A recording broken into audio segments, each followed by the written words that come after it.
myself. I feel good about myself. I feel good about the people around me. I feel good about the people around me. I feel goodness all around me. I feel goodness all around me. And it will follow me for the rest of my life. And it will follow me for the rest of my life. Cause I walk with good. Cause I walk with good. And I talk with good. And I talk with good. And I am good. And I am good. And that feels real good. And that feels real good. Good, better, best. Good, better, best. Never let it rest. Never let it rest. Until your good is your better. And your good is your better. And your better is your best. And your better is your best. Black people. Black people. You were once great. You were once great. You shall be great again. You shall be great again. Lose not faith. Lose not faith. Lose not courage. Lose not courage. Go forward. Go forward. Uplift the race. Uplift the race. Harambe. Harambe. Harambe. Harambe. Harambe. Harambe. Harambe. Harambe. Harambe. Harambe. Harambe. Harambe. Harambe. Harambe.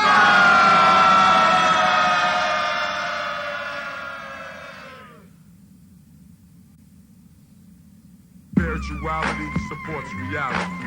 Spirituality supports reality. Spirituality supports reality.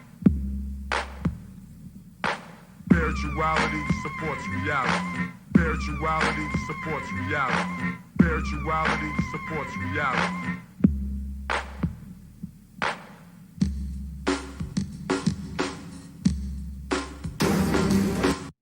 Minute by minute. Minute by minute. Hour by hour. Hour by hour. You lose your history. You lose your history. You lose your power. You lose your power. Minute by minute. Minute by minute. Hour by hour. Hour by hour. You lose your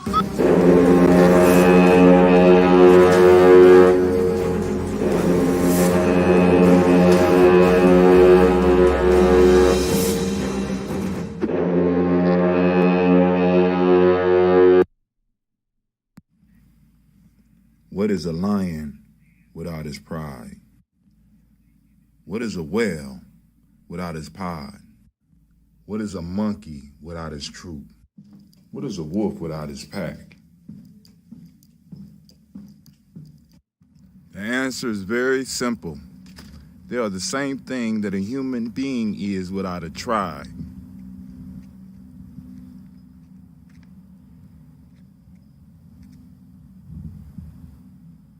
Pray.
Women, but the most important goddesses were black, not just for the African now in the civilization of the Greek.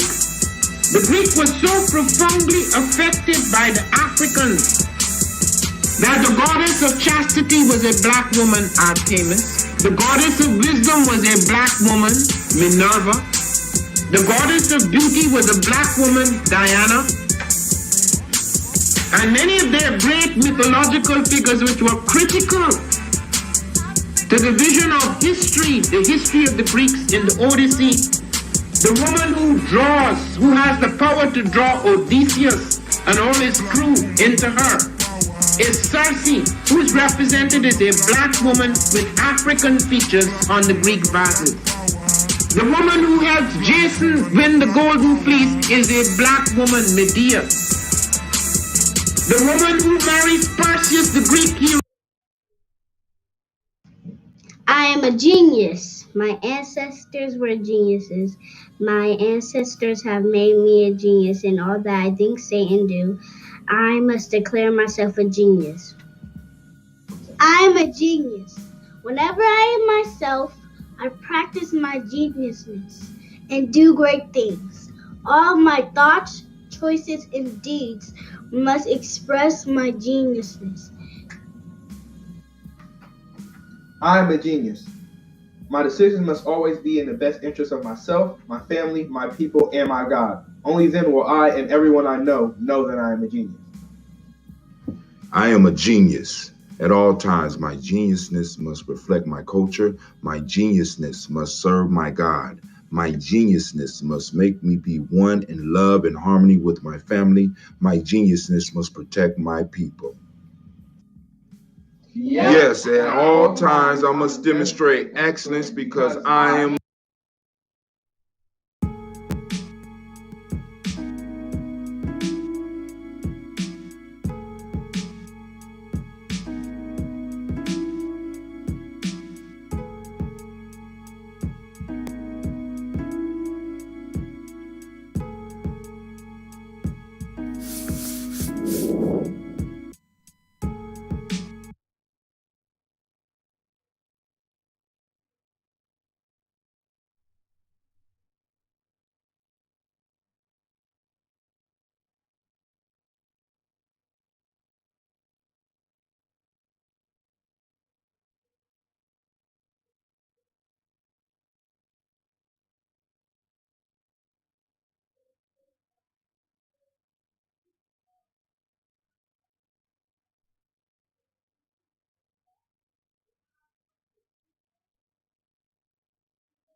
Minute by minute. Minute by minute. Hour by hour. Hour by hour. You lose your history. You lose your history. You lose your power. You lose your power. Minute by minute. Minute by minute. Hour by hour. Hour by hour. You lose your faith. You lose your faith. You lose your power. You lose your power. If it is to be, If it is to be, it's up to me. it's up to me. I feel good about myself. I feel good about myself. I feel good about the people around me. I feel good about the people around I me. feel goodness all around me. I feel goodness all around me. And it will follow me for the rest of my life. And it will follow me for the rest of my life. Cause I walk with good. Cause I walk with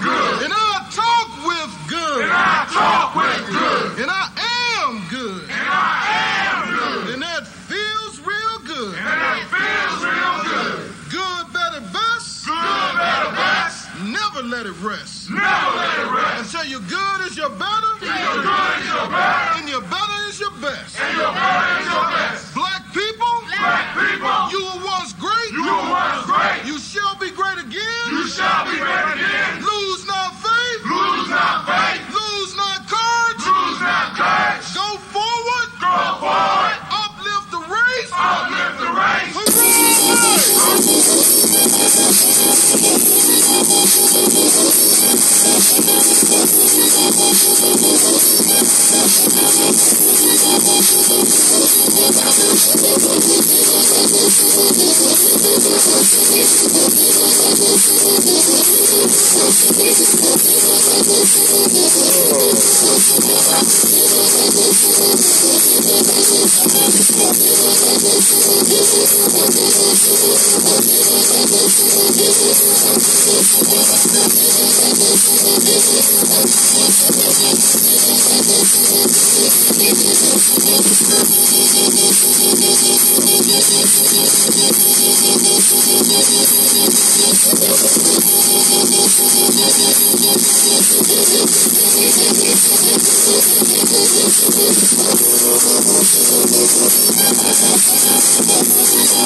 Peace, fam. I want to welcome you to the place where your hustle build muscle. This is the Congregation of the Mighty. Welcome to GNJMedia.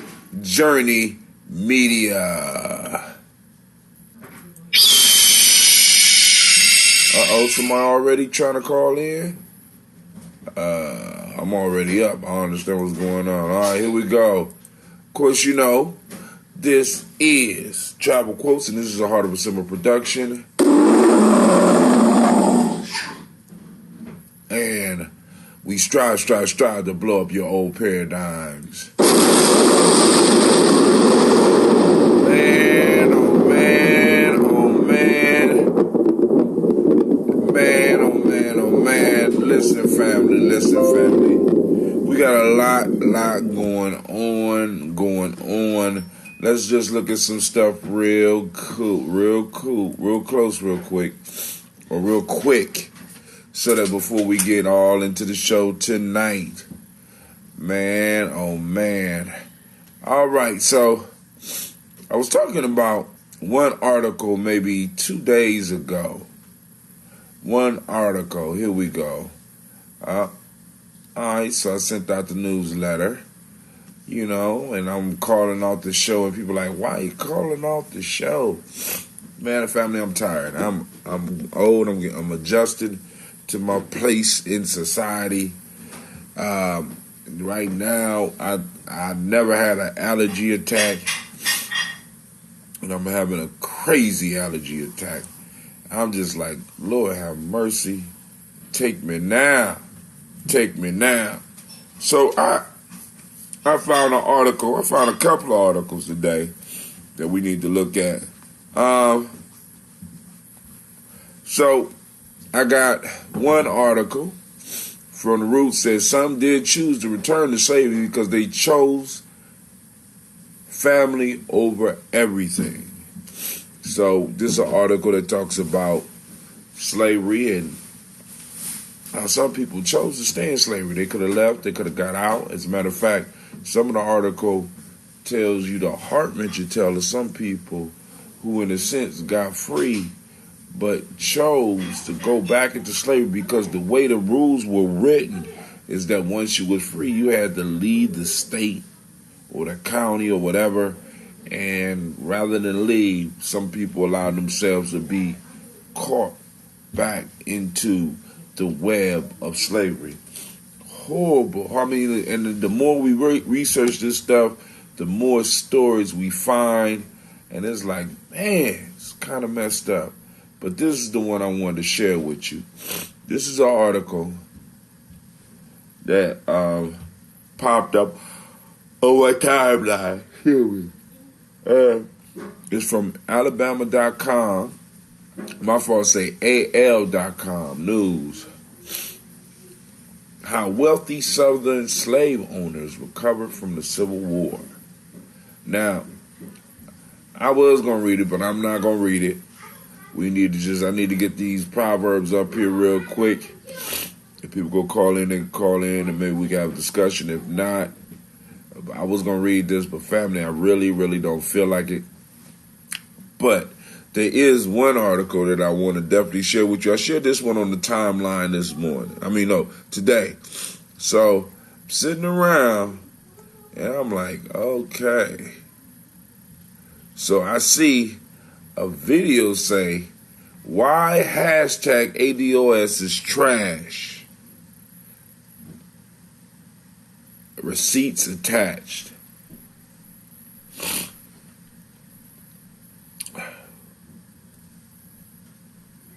Why hashtag ADOS is trash?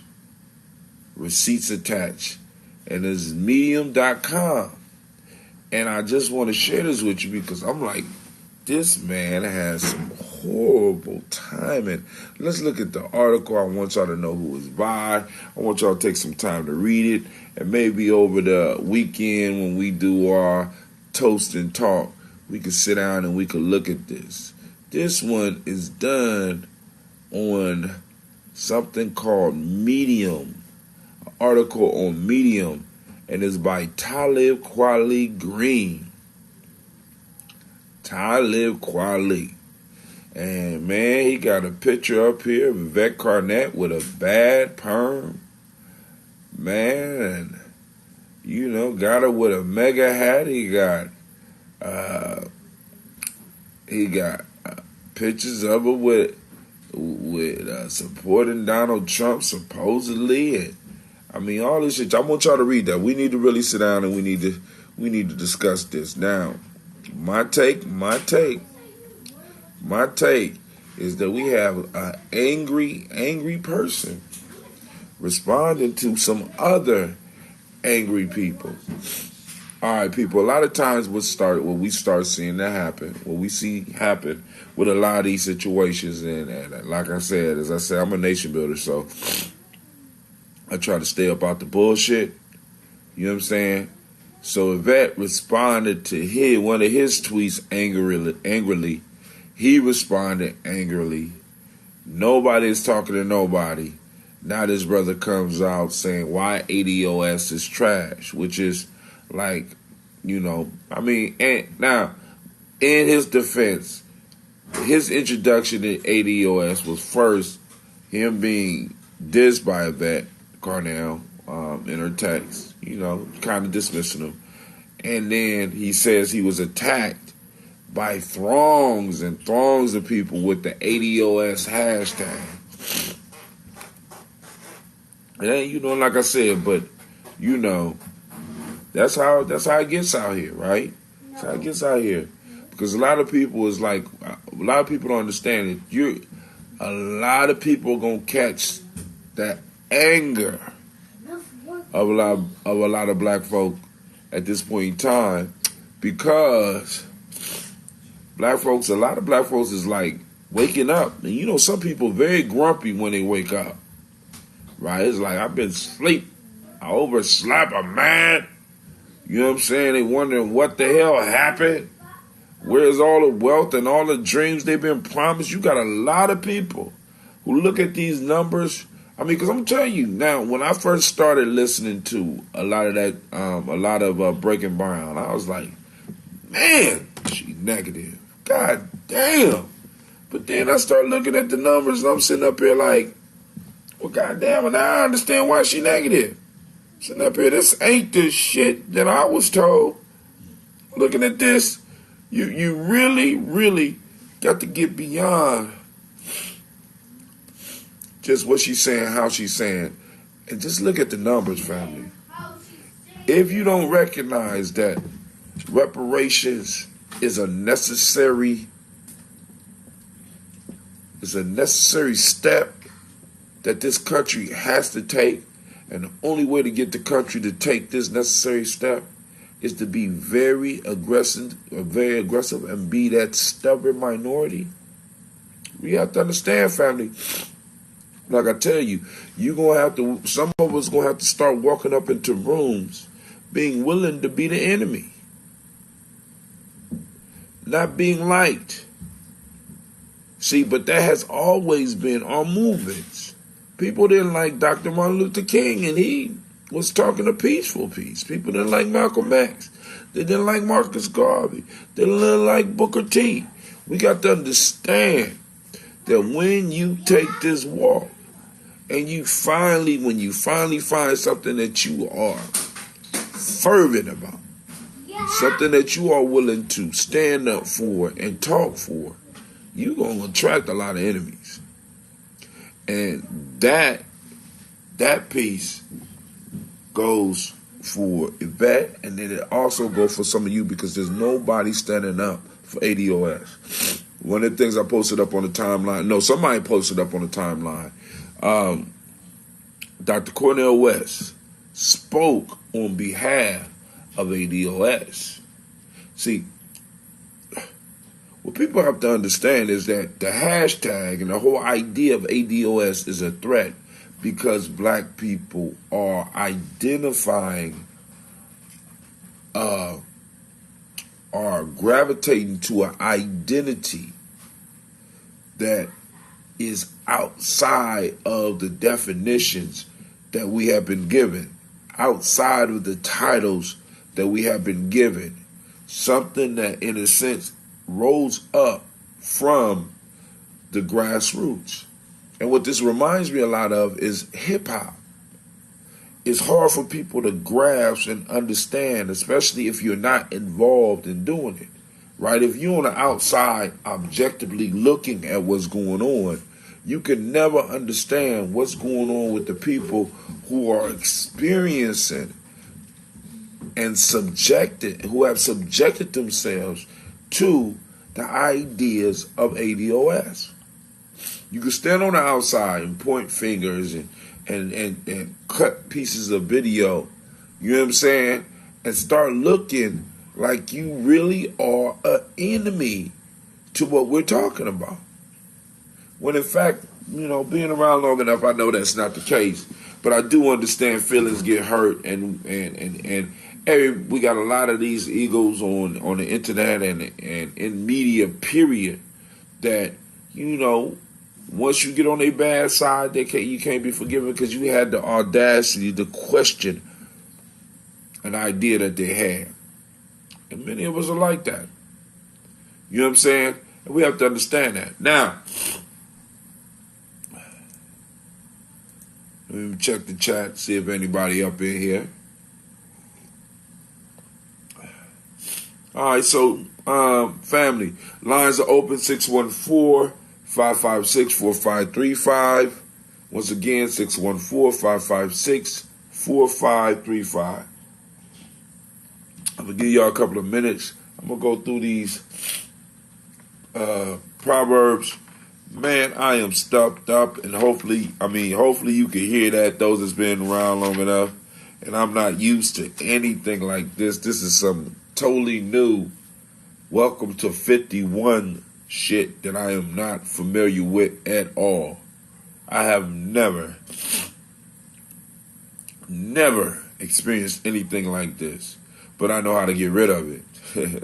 I should have did it before the show, but I tried to lay down. That's why I'm a little bit late. So today, coming from the GNJMedia Journey Workbook, Tribal Quotes compiled by Brother Hatem, and he's a pretty cool guy. I know him personally.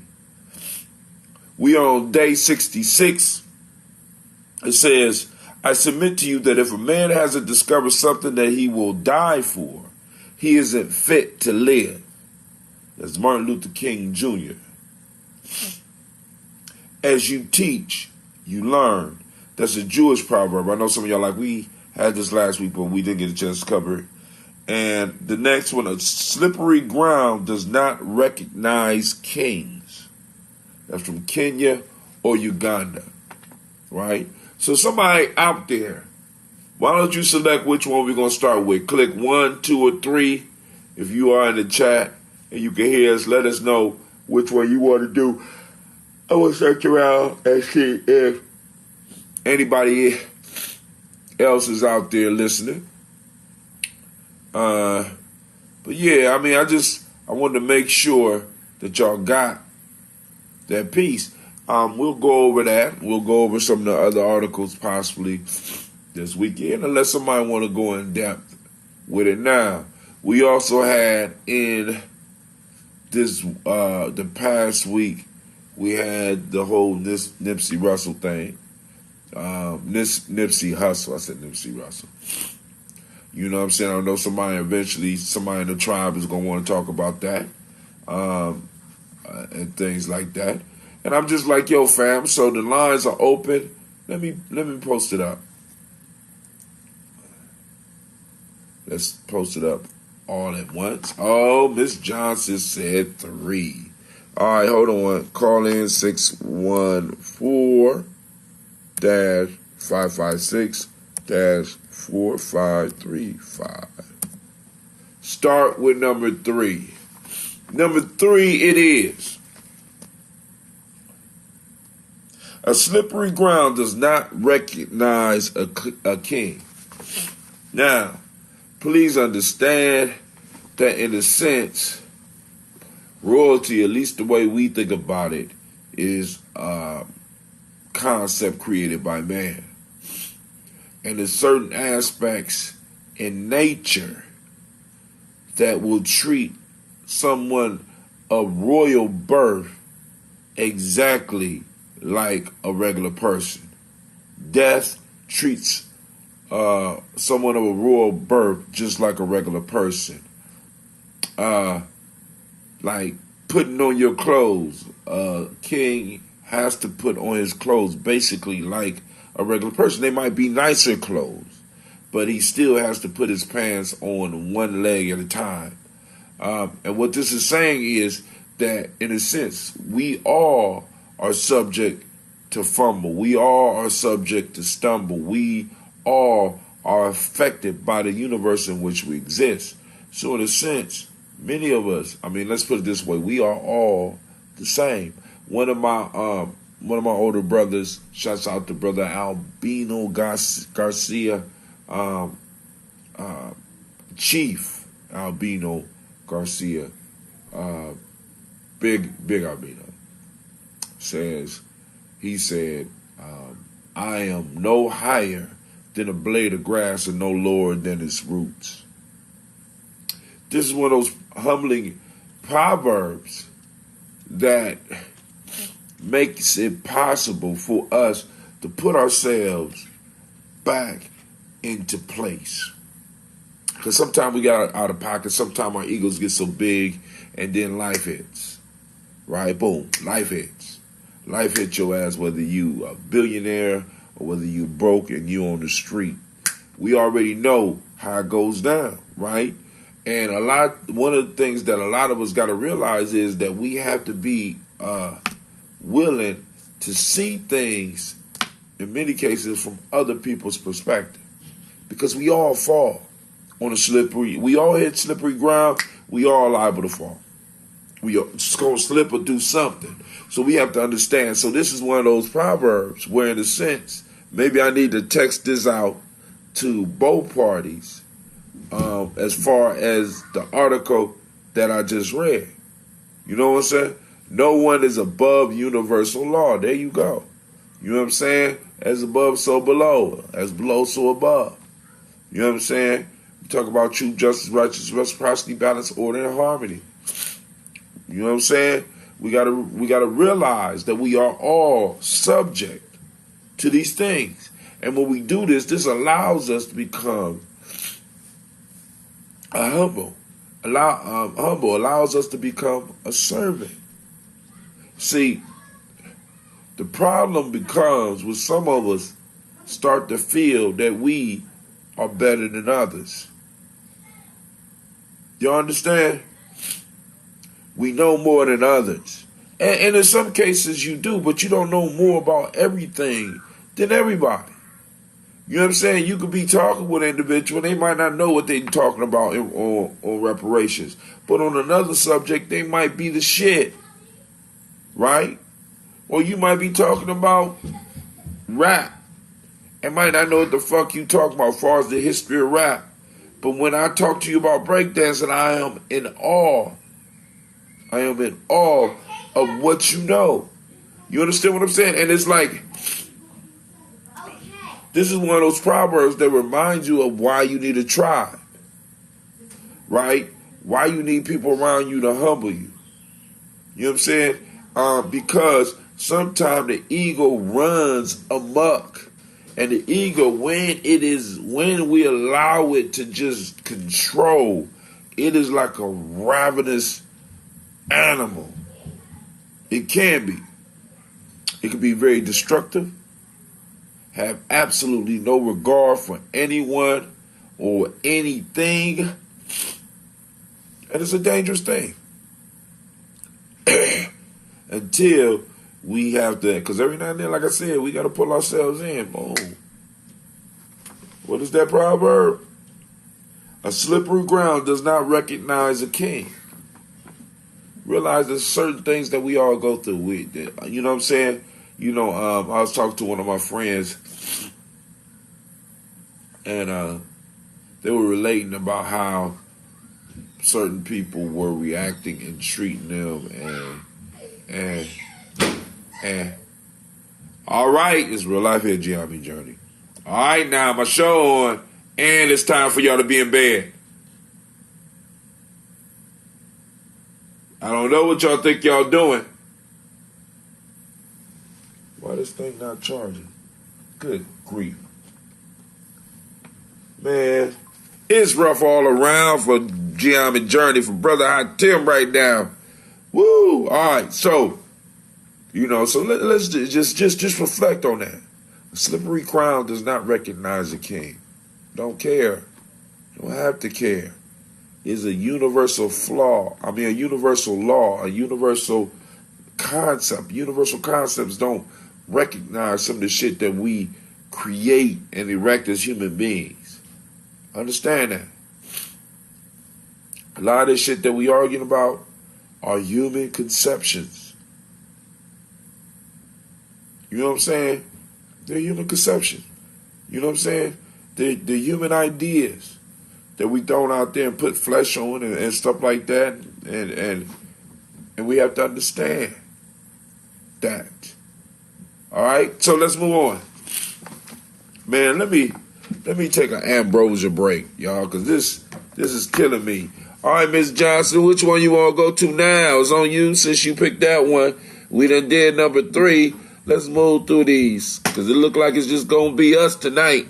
And that's cool because, you know, Brother Tim, you look, like I said, I spent years on this thing. In many cases, I still speak to myself sometimes. So,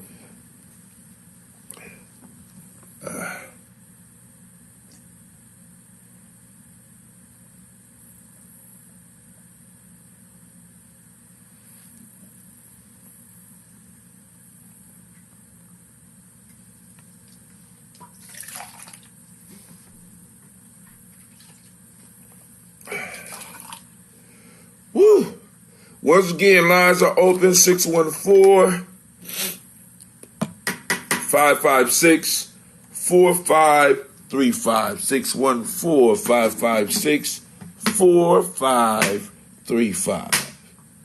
Call in. Are we going to hit number one, Miss?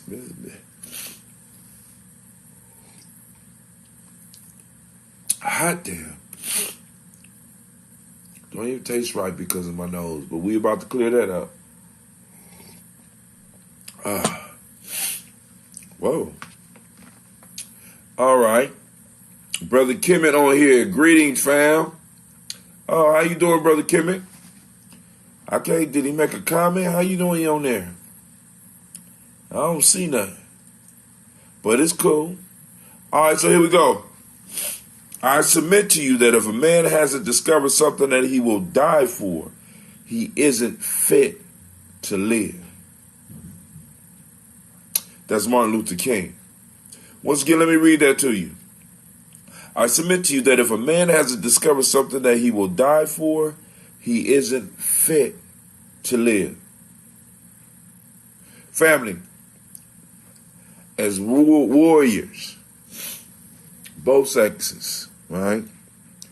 We got to, you please understand this one and rock with this one, please. I submit to you that if a man hasn't discovered something that he will die for. See, we got a lot of people that are middle of the road people. Everything is cool. You know what I'm saying? I'm just going to sit here, everything is just, you know what I'm saying? Everything is everything. Don't get excited about nothing. You know what I'm saying? In middle of the road. Now, a man, you really start moving into manhood when you start deciding, womanhood too, when you really start understanding that some things are worth dying for, are worth killing for. Because you can't have dying without some killing going on too. And what we got to understand that is the thing that we're talking about, the freedom that we're talking about, the liberation that we're talking about, the nation building that we're talking about, something worth dying for, something worth killing for. It's something, and even more important, it's something worth living for. And a lot of people I don't think a lot of people get this. You understand? So like, because now check this out. Because going back to the conversation we was having earlier with Talib Kweli and just simply coming out with an article in Medium talking about ADOS is not trash. Now, what he's going to run into is individuals who are fervent, fanatic, because these individuals have been promised something their whole life, and they've been told that they can receive this dream called the American dream. And many of them have pushed, have worked, and have been told that they wasn't pushing and working hard enough. And finally they ran into something that can help them identify some of the things that they couldn't voice, but they could see. And they'd be like, well, maybe my eyes are wrong. And their whole life they have been lied to. And you come out and be like, that one thing that they find, you say is trash, and you wonder why motherfuckers are sending you threats. You know what I'm saying? That's like me getting on here and being like, hip-hop is some bullshit. Hip-hop is bullshit, and anybody that listen to that shit is bullshit. You know what I'm saying? It's like all hip-hop I might not like, but hip-hop as a whole is not. So when you look at something and you just say it's all, what you do is you calling something that may have brought some meaning and may have put a fire up under some people. You know what I'm saying? you put it down, so people gonna be coming at you. You understand what I'm saying? You can't. And that's the way it should be, because they say right here, I submit to you that a man that has not discovered something that he will die for. Understand, somebody's willing to put up their life, is willing to take yours. See, this is what we don't understand. A lot of us. You know what I'm saying? We don't understand that our movement requires sacrifice. It requires, see, we say it and we do the fancy metaphors, but it actually requires blood, sweat, and tears. See, we come and we pour libations every day. We're blessed enough where we're able to pour water. But remember, like I said 2 years ago, you know what I'm saying? I told the family about the highest libations. Water is one of the lowest libations that you could pour. The highest. Let's go through it. Like, you got water, you got alcohol, right? The next highest is sweat. Sweat is a libation. Sweat is a libation. Please understand that, because sweat is when you work, and especially when you're in a dedicated work, the sweat that pours from you is a libation. Tears is another libation. Tears that are produced by a love for something. When something may have happened to it, good or bad, tears is a form of libation. The highest form of libation, and a lot of y'all gonna get creeped out by it, is blood. Come on, family. Come on now. Please understand that we're dealing with an ancient science.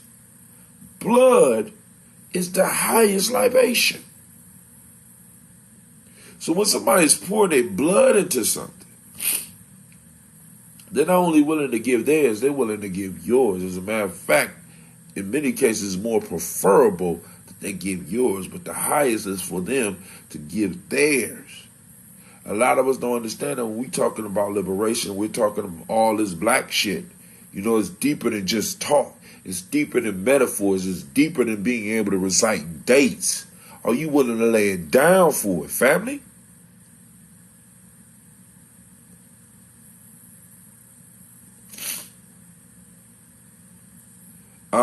She said, this is Regina and I at our restoration project. Is it today? I'm sorry, I missed that. Did y'all post that up on Geometry Journey? I thought it was this weekend. But they working on the house, and in that house, they're putting blood, sweat, and tears into their restoration project.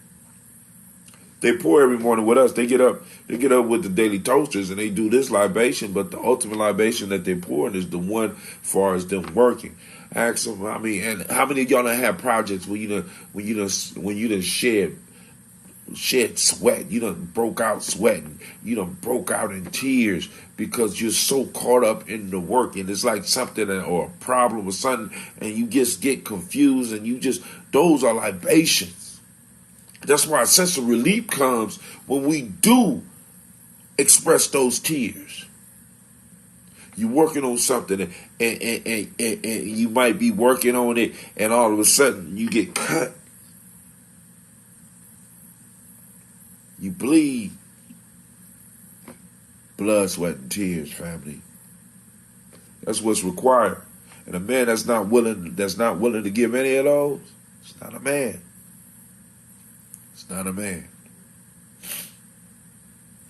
Part of manhood is learning how to be able to face life unflinching.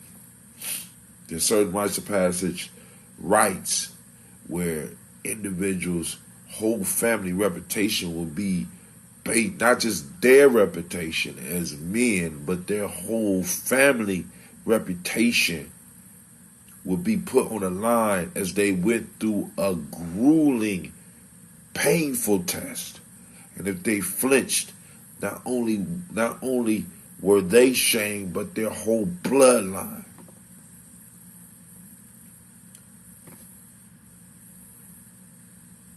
Family, you got to find that. For me, it started with pouring the water with which you give thanks. Peace. The community cleanup is Sunday, April 28th. Okay, 11:30 a.m. to 2:30 p.m. at 2255 Medina Avenue in South Linden. No, I'm talking about the libation piece. Oh, okay. And the libations is a restoration project. I understand now. Y'all got to realize I'm slow. And for me, it started with pouring the water which you give thanks. So, and for some reason, this damn message thing is doubling up. But family, you know what I'm saying? We have to understand. We have to understand that our progress lacks individuals that are willing to do that. I mean, we have a bunch of scholars. Matter of fact, we got too many goddamn scholars. You know what I'm saying? We need people out here doing the work.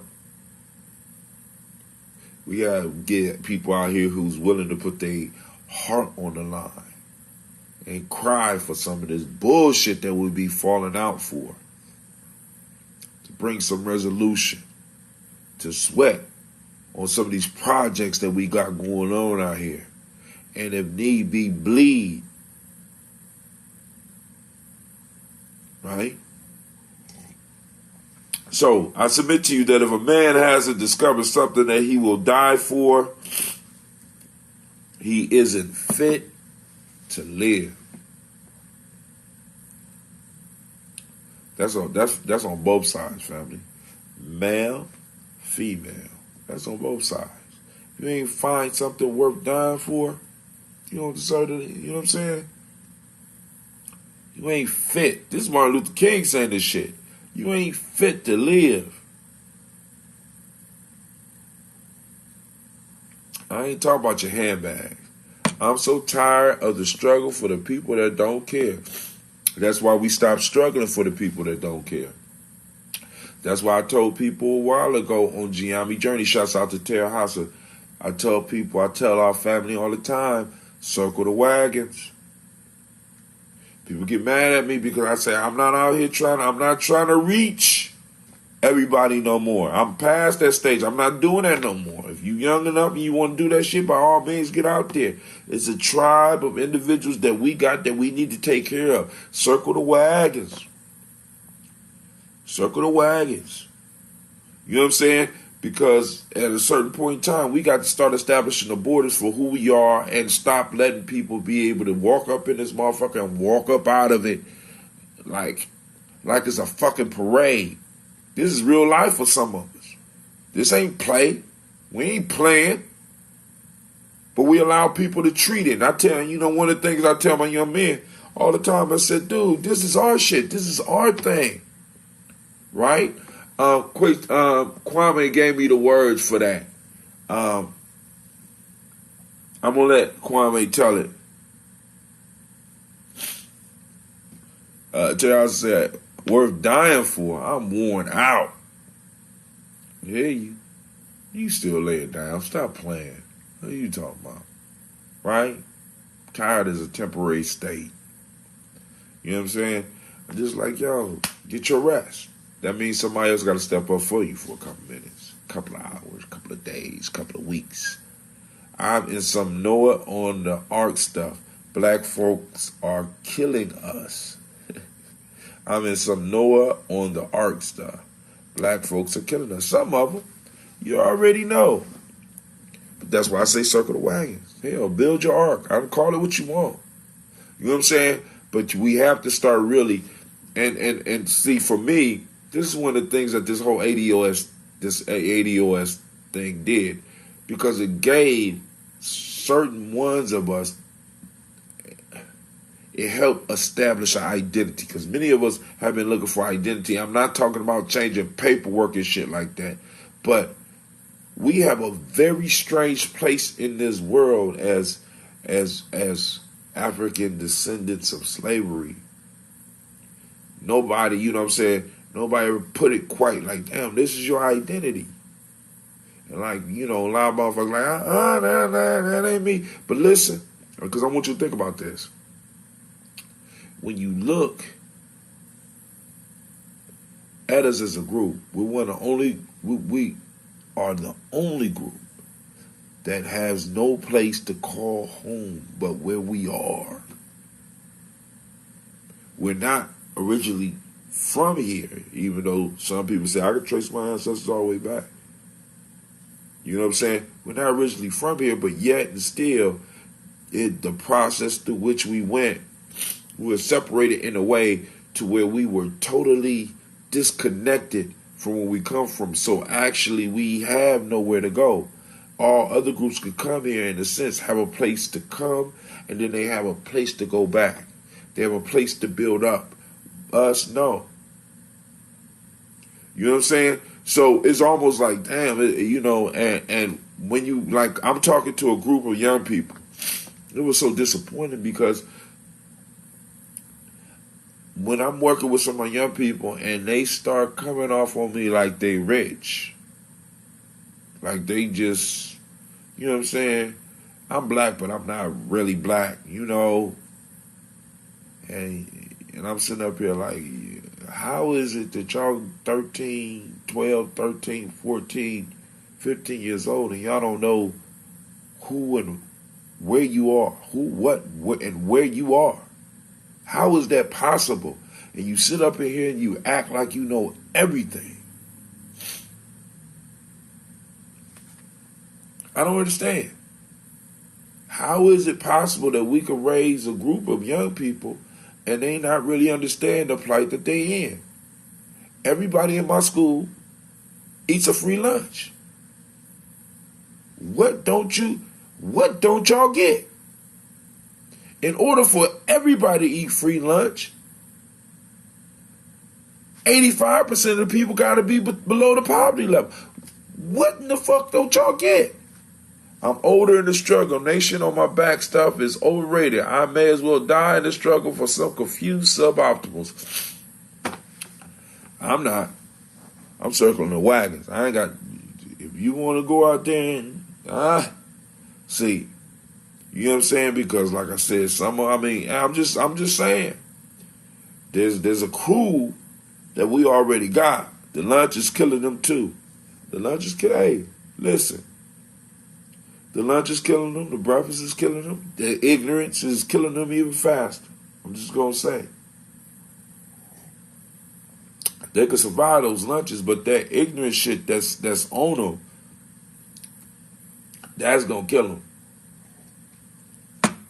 The denial is gonna kill them. All right, so let me get over that. I submit that if you are a man that hasn't discovered something that he is willing to die for, he isn't fit to live. Many of us gotta look. We gotta read. If you want to live by that, you have to reevaluate your relationships. Family, listen to me. This right here is a perfect model for you to find that perfect person. Find somebody that has something that they discover that is worth dying for.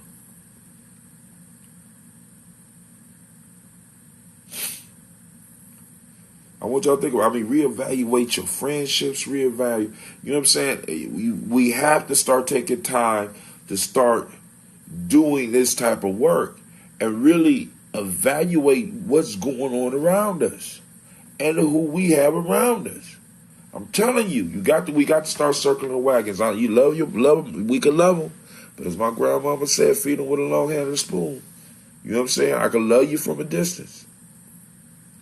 You know what I'm saying? Because some of this shit is ridiculous.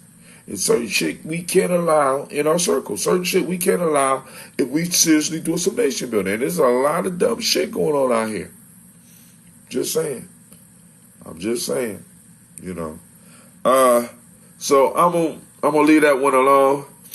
4 sons, 1 daughter, 23 grands, 2 greats. They get what I have left.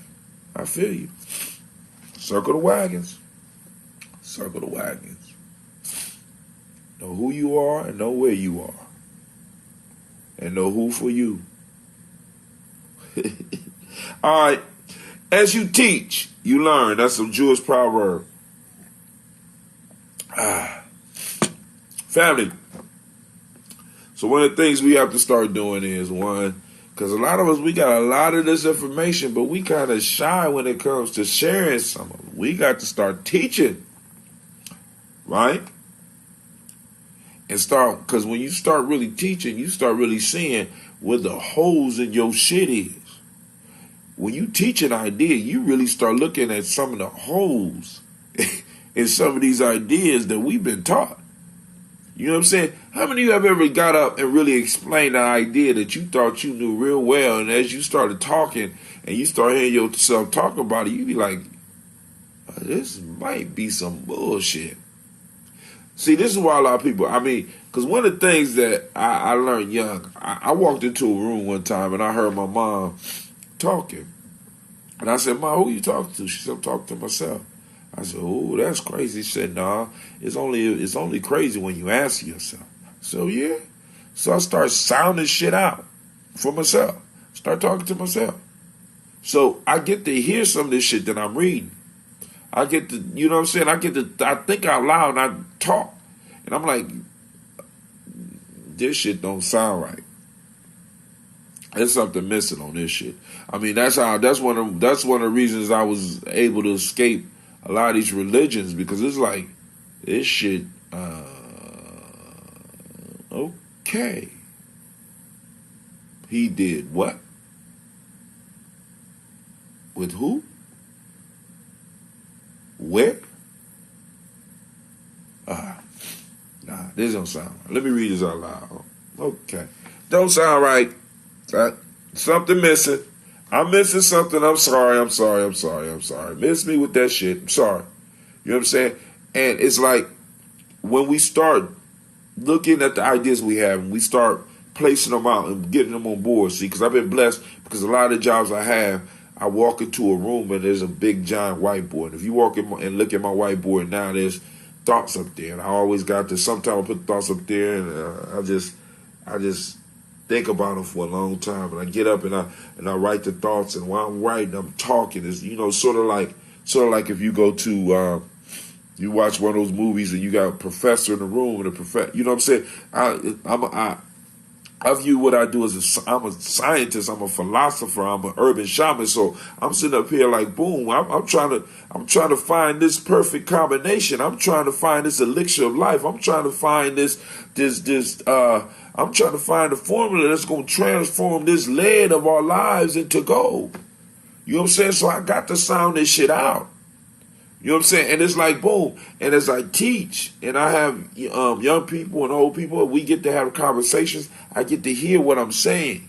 You know what I'm saying? And like, and one of the things that I start getting away from is that things that I don't really understand or really can't explain to other people, except, now let me say this, except for spiritual encounters, personal spiritual encounters.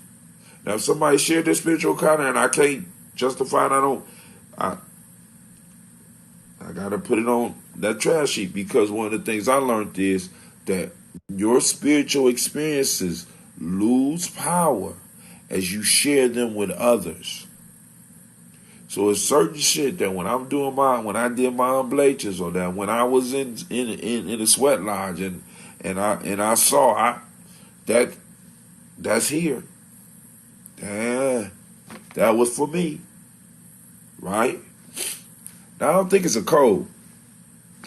It's not a code. It's I'm having an allergy attack. In 51 years, I have never had an allergy attack. This call is being recorded. Who's on the line? You better know what we talking about. What's up? Good, brother. Shaka. What's going on, man? I'm chilling. What's going on? I'm listening in. Go ahead. Keep it going. All right. So we almost done anyway. So as you teach, you learn. So by you taking what you know and sharing it with others, you are able to find the holes in it. And if those holes can be filled, you fill them. If they can't be filled, if it's broke beyond repair, you have sounded it out and you're able to throw it on the scrap heap and move to the next thing, to something else that you can find. You know what I'm saying? So when you teaching, you learn. You know what I'm saying? And that's a beautiful proverb. And one of the things that I strive to get everybody in GNJMedia to do is to get up and share the information. This is one of the reasons we had the questions. And one of the challenges is you got to take one of these questions and you have to teach. But the whole piece is, one, I need them to understand that I don't need you to teach the question from my perspective, from whoever taught you perspective. You need to teach it. You need to teach it from your perspective. It has to become yours, or it's not real. You have to teach it so that because once it becomes yours, you know what I'm saying? We call that intelligence of the mind. Once you get it to a point, you know what I'm saying? Once you get it to a point where it's like beyond here, it becomes intelligence of the heart. You know what I'm saying? And that's the highest form of intelligence, at least in our family. You know what I'm saying? Because I don't tell everybody what they supposed to have. I just share what's in our tribal shit. But family, listen, let me say this to you. I have great love for you, but I'm sitting up here sniffling. I'm trying to get this ambrosia down, and I'm about to lay it down, right? So, like I said, we will have our discussion, our toast and talk this weekend. We'll catch up. Got a lot of articles to do. The newsletter is out. We also going to Detroit next week. Hopefully some of y'all can come out and join us. You know what I'm saying? We can make it a nice family trip. Come on now. Don't be shy. Come on out. Like and share the video. This is Brother Hatim, and I'm letting you know you are in a place where your hustle builds muscle. This is the Congregation of the Mighty. Ha. Welcome to GNJMedia. Anime. You got a cold? You got allergies too? Yeah? Huh? Okay. Anime got allergies too. Alright, this is a Heart of Simba production, and we just did another tribal quotes. Well, we strive to blow up your old paradigms.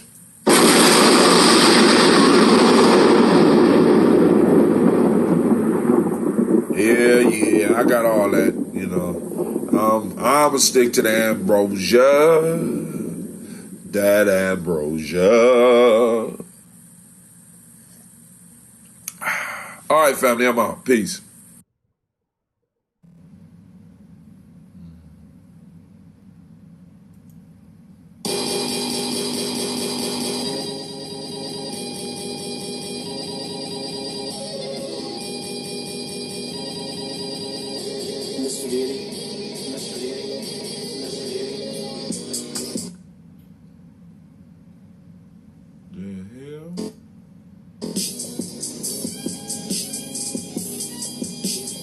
That shit.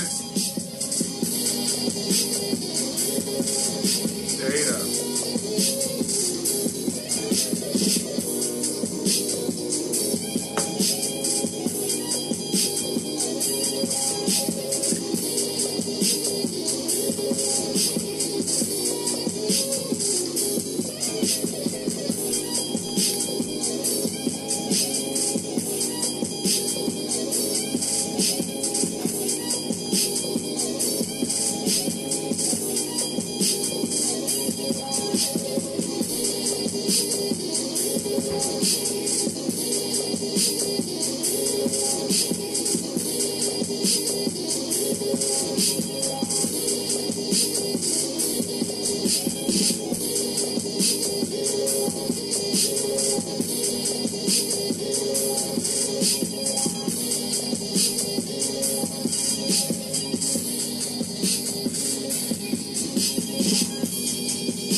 family, we made it. We made it. Listen, you are now standing in the home of the stubborn minority, amongst the congregation of the mighty, the place where your hustle builds muscle. This is GNJMedia.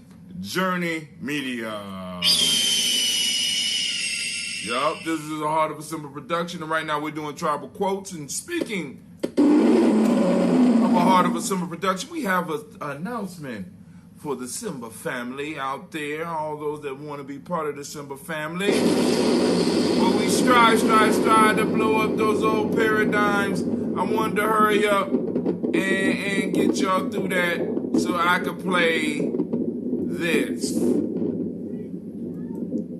Fellow Republicans, Barack Obama, among other things, saying this. Fellow Republicans. Hold on. I tried to have it perfectly timed. But you know, my daughter ain't working the boards today.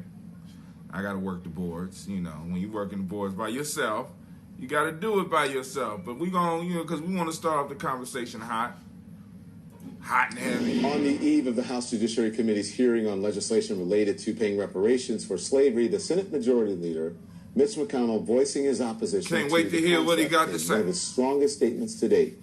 Strong statement. Let's see what he said. To make Barack Obama a one-term president, among other things, saying this. Can't wait. Yeah, I don't think reparations for something that happened 150 years ago, for whom none of us currently living are responsible, is a good idea.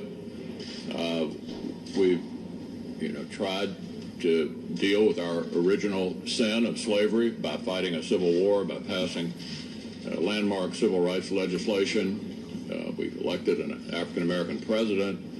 I think we're always a work in progress in this country, but no one currently alive was responsible for that. Let's bring in Van Newkirk, a staff writer at The Atlantic, and Reverend Robert W. Lee, a descendant of General...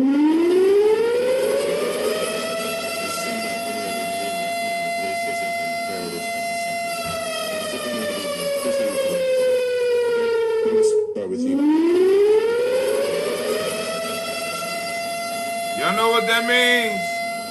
Grab the kids. Get inside the house. Barricade yourself. Protect yourself. Fuckery is afoot. Fuckery is afoot.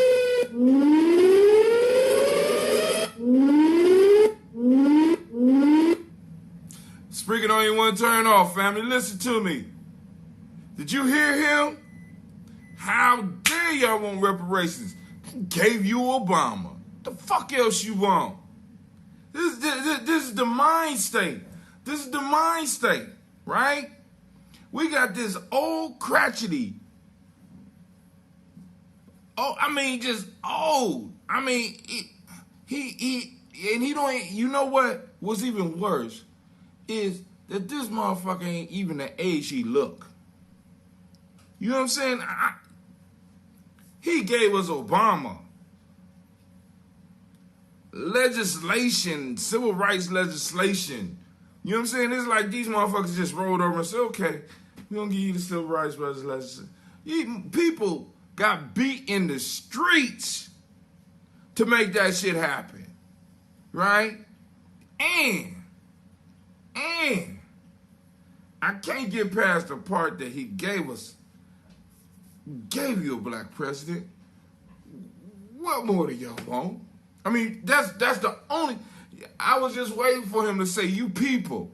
They get coached so well, but it was just on the tip of his tongue. So one of the things I wanted to do was, family, I want you to go to his wiki page, right? I want you to go and I want you to look at Mitch McConnell. I want you to look at where he went to high school, and I want you to ask this question. How many black people did he go to high school with? Because everybody, because people are very proud of being immigrants, and I have nothing against the whole immigration piece. I have no, you know what I'm saying? But white folks are so quick to throw out the immigrant piece as if when they came here, they did not receive the benefits of being American citizens. Being citizens of a country means something. It's supposed to mean something. This means that you receive something for your citizenship. This means that you receive certain protections and are guaranteed certain rights by the government, even if you belong to a terroristic state. And a lot of white immigrants, when they came over here, honestly believed the narrative. See, this is why it's important for us to start understanding the power of narratives, because this old crotchety white motherfucker by the name of Mitch McConnell honestly believed that by allowing a black president in the White House, who, by the way, wouldn't even be able to really apply for reparations, but who, by the way, Mitch McConnell stated in his own crotchety voice 8 years ago. No, my fault. It's almost 19 years ago. Let's see. No, 4 and 4 and 8. Almost 11 years ago. We're going to make him a one-term president. We're going to make him a one-term president. This motherfucker who will tell you and look you in your face and say, I don't have one racist bone in my body. This is what they say.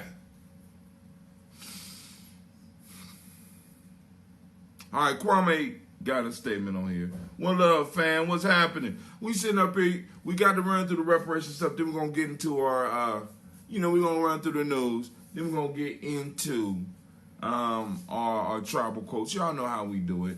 You know, I'm running a little bit late, but I'm able to time how long the show. I'm going to try to keep the show to about 60 minutes, as close as I can, family, I promise. But just after seeing this shit, after just seeing this, you know what I'm saying? I'm seething. And he did this on the eve of Juneteenth. On the eve of the reparations hearing. You know? And every time I look at this motherfucker, I just expect I expect a gobble to come up out of his mouth. He got so much chin up under there and shit. I don't know what that flapping shit up under your neck. I don't know. I just be expecting to hear a gobble from that motherfucker every time I look at him. I'm just like, God damn. Okay. Enough with Mitch the bitch. All right, let's go to our man Trump, the great pumpkin himself, in the news. That was from CNN, by the way. This is from CBS News. Trump vows to cure cancer and eradicate AIDS as he kicks off his re-election campaign. I need to know, is the eradication, if the cure for cancer and eradication of AIDS, is that going to come before or after the war that he is playing, that's about to happen, because presidents when they're in war tend to get reelected. And I want to know, is it going to come before or after the wall that the Mexicans are going to pay for? But hey, we're going to give him a round of applause, because this great pumpkin did, you know what I'm saying? Because he don't believe in no goddamn small lies. You know what I'm saying? And I can't do nothing but look and wonder at how you could just be just God damn. Let's just give him a round of applause for his, his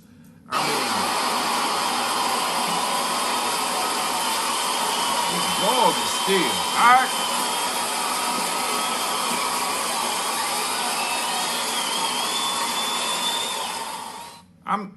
I couldn't, you know what I'm saying? Some of the shit he just be saying, he got to have a tight clique, family. This is why you got the tribe up.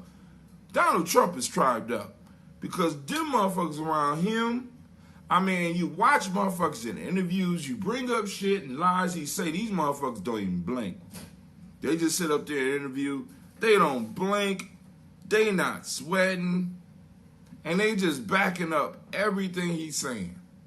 It is important to tribe up because even when you fuck up, your tribe is going to be like, nigga paying the light bill. I choose. Whatever he said, the wall is going to be built. We're going to cure cancer, eradicate AIDS. Yep. Next 4 years. Yep. Yep. We're going to get rid of all that shit. You know, we're going to break up Amazon. We're going to deport all the illegal immigrants and a couple extras and shit. And we don't even care. You know. So, Brother Kwame say, didn't the turkeys like that? Yeah, I might have insulted the turkeys, so you're right. They might be protesting my show. So, you know, there's certain groups you don't fuck with. You don't fuck with the turkeys. You don't fuck with the LGBTQ community or whatever it is. And you don't fuck with the Jews. Just the way it is. But he does, you know, turkeys might let me slide. They might let me slide. All right. America has tried reparation before. Here's how it went. Let's see if New York Times, if I can fool them and get in on it. I'll be trying to get these free posts, and we're going to see if they let us through. Okay. It looked like we there so far. Ever since the Union Army General announced in Galveston, Texas, that all slaves are free on June 19th, 1865, that's called Juneteenth for those that don't know. They caught me. They caught me. They caught me. Yep. They're not going to let me in, family. They let me get a little good reading in, and they're like, well, now you got to finish. You got to pay us. Subscribe $1 a week. I'm not subscribing to the New York Times. I'm not going to do it. But y'all can look that article up itself. I will tell you the name of the article. The article is in the New York Times. America has tried reparations before. Here's how it went. All right? Maybe, you know what I'm saying, maybe when we start making money doing this show, I go and get some subscription to these magazines and papers so I don't have to be jumping around and doing stuff that I do. 5 ways to fight wealth inequality according to economists. Let's go and look at that real quick. Because part of this whole piece that you're going to hear as we're talking about reparations is wealth inequality, right? And what we want to do and the way we're trying to craft our arguments as far as reparations. Now, I may be having problems seeing any of your comments on Facebook because Restream is having a lot of problems. But 5 ways to fight wealth inequality. Now, the whole wealth inequality argument is one that is used in reparations, but what we have to be very careful about all of the arguments that we craft as far as reparations, we have to be precise with who we are talking about with reparations, because this is something that the candidates will try to hijack and promise everybody something and deliver absolutely nothing. If we allow our issues to be expanded to cover everybody, we will receive the same results of everything else that we got in history that eventually was expanded to everybody. Do you understand? We have received nothing. We received less. If you heard in the hearing, Dr. Malvo, and I'm going to say this about the hearing because I watched the hearing, and a lot of people are being super critical of the hearing. I wasn't totally dissatisfied. I thought Ta-Nehisi Coates did a very good job dealing with the questions, dealing with bringing in the total history, where this is not just about slavery, this is about Jim Crow, this is about redlining, This is about what's going on currently, as far as the jails, the prison complex and all that stuff. So I was cool with that, and I was cool with some of the stuff that came out. But there's some other stuff in there. But of course, you know a lot of that was gonna come out because we had people up there that really didn't need to be up there, and that's neither here nor there. But the ones that deal with it. But Dr. Malveaux did a real good job and arguing, trying to make sure that some of the economic information, economic data was put on the table. But 5 ways to fight wealth inequality. So we're going to get to the hearing in a minute. The rise of income inequality and the struggle of so many families to get ahead have shaken American politics across the spectrum. So this is them. We're going to expand this whole reparations piece, and we have to shut that shit down, family. We cannot allow that because, once again, this is the issue. If everybody gets something, then everybody still remains in the same place. Let me say that again. If everybody gets something, then everybody still remains in the same place. Our goal, as far as ADOS, is to make sure that the ADOS receives what is owed to us. I'm not against anybody else getting what they're going to get. Gage, y'all want reparations? Have at it. Hispanics feel they need it? Have at it. Environmentalists, y'all want something? Have at it. Right? But I have to put the interest of my people and the future of my children ahead of all that. Just letting you know. Y'all come with all the little fancy arguments. There won't be no air to breathe. Well, my kids will be suffocating, but they won't be broke. They'll be able to afford the oxygen tanks until we get that shit fixed. You know what I'm saying? Well, up there, all the arguments that y'all gonna bring, I'm ready for that bullshit, right?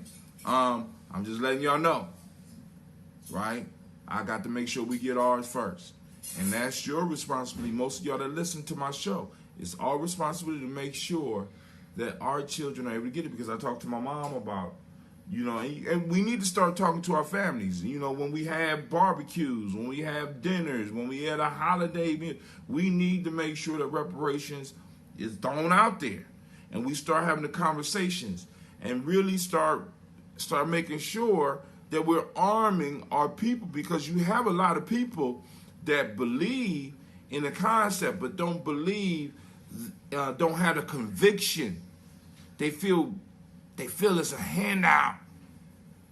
And they'll come and they'll say some ignorant shit, and you have to be ready to deal with that, right? And then they'll get to this whole universal piece, and you have to combat the whole universal piece and let black people know, listen, you're not Jesus. We're not Jesus. Our people are not Jesus. We do not have to bear the sins of this whole society. Fuck that. Brother Kwame threw something up. You don't tug on Superman, or what he said, you don't tug on Superman's cape. You don't spit in the wind. You don't pull the mask of the old Lone Ranger. And you don't mess around with Jim. I'm just saying, man. Listen, we have to be able to, and part of the reason we're talking about GNJMedia, because we have to start making sure our people have support what we're doing, right? We got to start shaping the minds, or at least giving people the fuel in the minds, because a lot of people can see that something's not right, but they can't put the words on it. And we have a responsibility, those of us that know, to make sure that those of us that know, to make sure that those that don't know but that are reaching for something, that's looking for something, help them find answers, rather than getting caught up in fantasies about not being Americans and not being, you know what I'm saying? Where the fuck you gonna go? What you gonna do? You know what I'm saying? Because I'm like this, family. Having traveled just a little bit, America is one of the best places to be poor. I'm just saying. You know what I'm saying? A lot of y'all got fantasies about going other places and being broke. America treat the poor, you know what I'm saying? Poor is bad everywhere. Don't get me wrong, but it's certain poors that your ass really don't want to be, right? And then on top of that, you got to be able to afford a visa. You got to be able to afford the plane tickets. I be having motherfuckers telling me they about to move and they ain't got money for plane tickets. They ain't got money for visas. And I'm gonna live my dream. I'm gonna secret my way into another reality. Come on, family. Come on now, we got to be able to talk some, get your let's get reparations and you go live wherever the fuck you want. I'm just throwing it out there. You're not confined to America. You can live the American lifestyle. You know what I'm saying? We haven't been really living the American lifestyle. We've been receiving the scraps off a master table. We haven't really been able to live the American lifestyle. You know? He said, who took your visa pics? Because a lot of people don't even have passports. I'll be coming on some illusionary shit. Family, we got to get real about this. All right.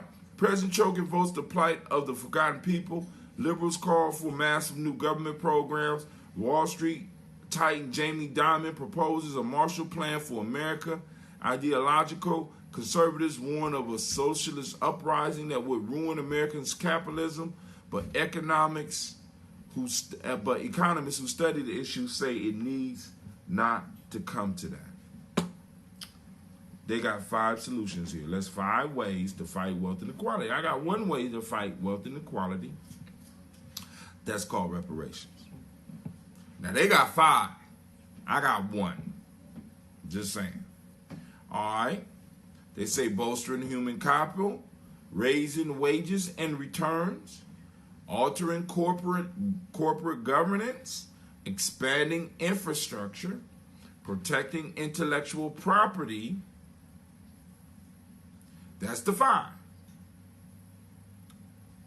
Doe ain't gonna work. See, because everybody gonna get, and that means that everybody, and we're going to be in the same position. Come on, family. Come on, family. No, don't fall for the foolishness no more. We can't fall for the foolishness no more. I'm not gonna allow you. I can't allow you to fall for the foolishness anymore. All right. Discussion time. A historic hearing. House panel explores reparations. So let's go and talk about the meeting yesterday. I don't know why 3 windows open every time I click.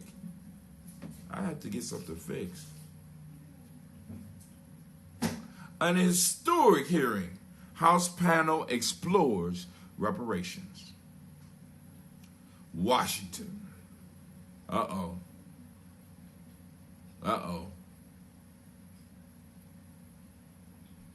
Oh, shit. This is New York Times. I can't even read that one either.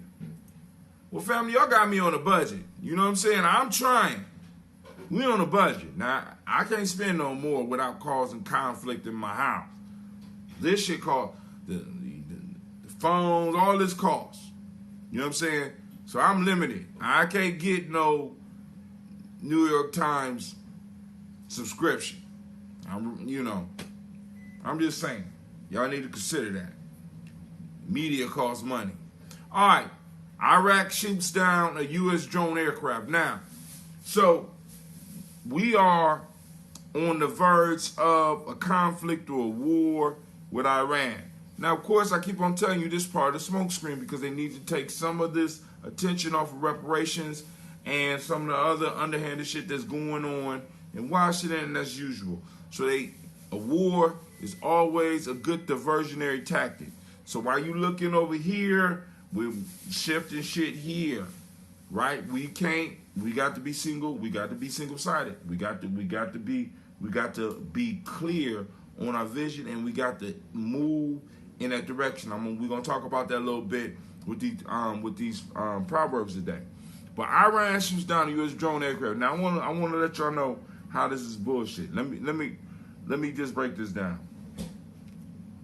The drone that they shot down, if you listen to news media, was a spy drone. The Iranians shot down a spy drone. It was an American spy drone, but it was a spy drone. What the fuck are you supposed to do with a spy drone when you catch the spy drone spying on you? Let's just say you got a neighbor. You got a neighbor, and the motherfucker got a drone. And he's flying the drone looking in your bedroom window. You see the camera on the drone. Are you within your rights with the drone floating around looking into your bedroom window to smash that motherfucker? I'm just asking. We're talking about a whole country here. You got a spy drone. $1 million piece of equipment that's spying on a group, and the spy drone get caught, and we supposed to get hot and bothered as American citizens because they caught a spy drone? It's called a spy drone. Yeah, family. I mean, maybe y'all don't get where I'm going with this, but this shit just don't sound right. What do you say? Expatriatism. I'm just like, family. I mean, it's certain things you got to expect. Spies get caught. Spy drones get caught. When they get caught, if you being spied on, you're supposed to smash them. It's like, don't fall for the okie doke. Now, here in Ohio, we are going to be having Simba Camp. It's going to be in Ohio. It ain't that far from Columbus. So we finally got it here. So all of the people that be calling me talking about, well, Tim, I need help with this boy, and y'all need to have programs. I wish you still had the house open and blah, blah, blah. Here you go. Right here in Ohio, they got spots open. The flyer is on my site. You could get it. It says Simba, Saving My Brother's Arms, offers African American young men aged 8 to 17 a safe space to examine their lives, their choices, and their futures based on Rites of Passage motto. The camps take young males through a process which exposes the traps that lie waiting for them in the world, and lifts up the power and promise of African and African American culture and heritage. The Simba Camp will take place on June 29th to July 6th in Hatley, Wisconsin, and July 14th to 19th in Fulton, Ohio. For information regarding the Ohio Simba Camp program, please contact Deshaun Sensenbaugh, also known as Royalty. I won't say what I call him. You know, that's an inside, that's a family joke. But, 373-3330. 614-373-3330. Family, we got a few spaces left. I don't expect anybody to be calling me talking about, I need something to do with this boy. I don't know what to do with this boy. Right? I just laid it right out for you. We got a count going down here from July 14th to the 19th, I think, in Ohio. Somebody called in, they hung up. I don't know what's going on with that. Also, now, I read a book recently. It's called Digitonomics. Great book. Listen to me.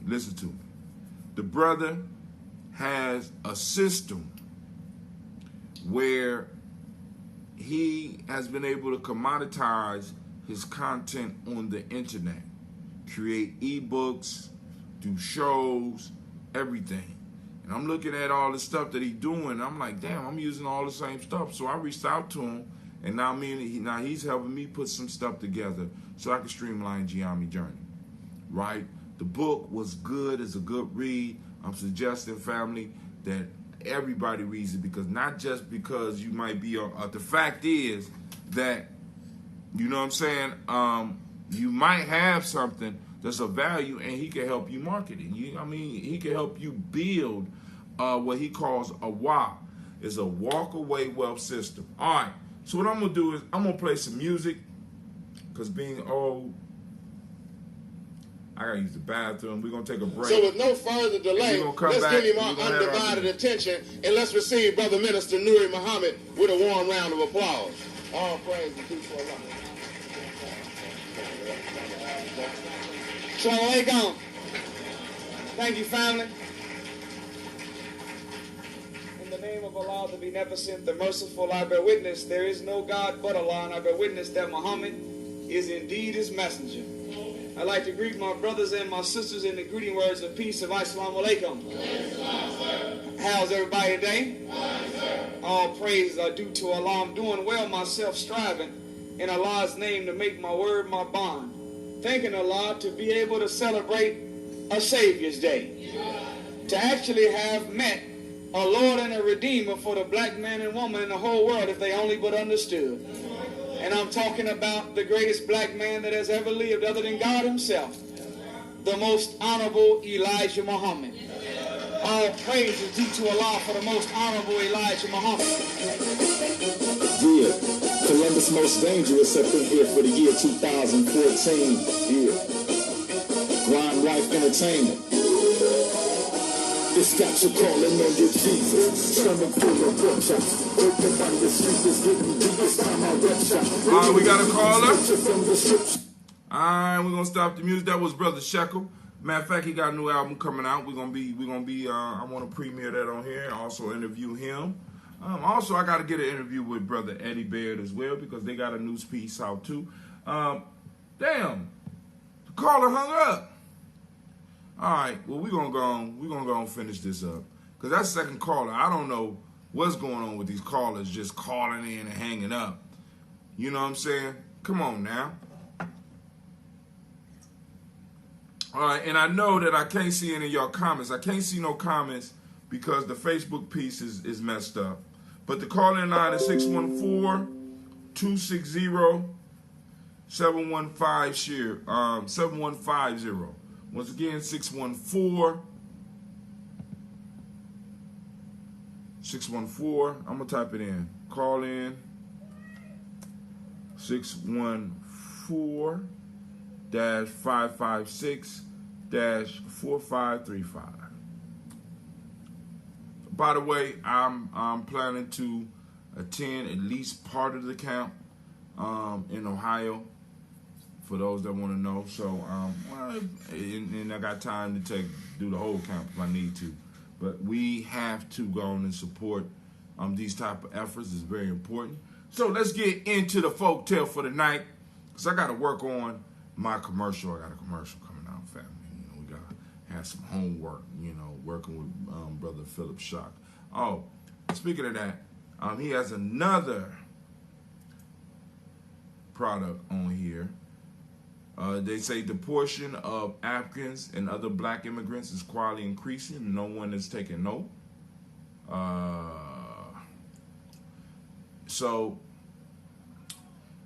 Brother Shock Matthews, he has 50 reasons why African Americans succeed and failing financially. Now, I read this piece. This one is a free read if you so choose, or you could go and give them a little bit more. But it was a pretty good piece, because in it I was able to identify some of the stuff that I do, right? Because basically what this is doing, it allows you to take inventory of yourself and look at some of the stuff that you do that helps you not be able to at least save a little bit. You know what I'm saying? At least move beyond the 1700s that I keep telling y'all about, right? I'm looking at them like, damn, this is why I can't get past 1700 in the bank. God damn it. I need to make some adjustments tomorrow. You know how we do. When it comes to tomorrow, do it tomorrow. Let's see if Brother Kwame made another comment. The name of the book, again, is called Digitonomics. Digitonomics. It is a digital book. Digital book. It's on the timeline. And then also, he has another piece on here called 50 Reasons Why African Americans succeed at failing financially. Available on Gumroad. So, you know, like I said, because he's teaching me some, he's teaching me some little skills, man. It's kind of dope because it's incredible when you start finding out you got all of the right skills, but you're using the wrong tools, or you're using the tools wrong. This is what, I mean, just in one session, this is what he pointed out to me. Bro, you got all, he like, dude, you got, he said, well, how many? I got about 2,000 blogs. You got what? I got 1,000 videos. What? Man, I've been podcasting since 2008. What? I use Gumroad. What? Man, I'm a big fan of using Google. I write books on Google. What? So yeah, man, I've been doing this for years. And he's saying you conscious too. I said, dog, let me help you. Let me help you. Let me help you. Right? So I said, all right, cool. So he gave me homework assignment. And see, what's crazy is the homework assignment he gave me, I was already done with. I already got it. But somebody calling in, who just calling in online? Are you calling in just to listen? Oh, yeah, my bad. I was waiting for my Bluetooth to kick in. What's up, going? What's going on? This is Quasi Low. Quasi Low, are you going to the cookout this weekend, my brother? Is your lady's house?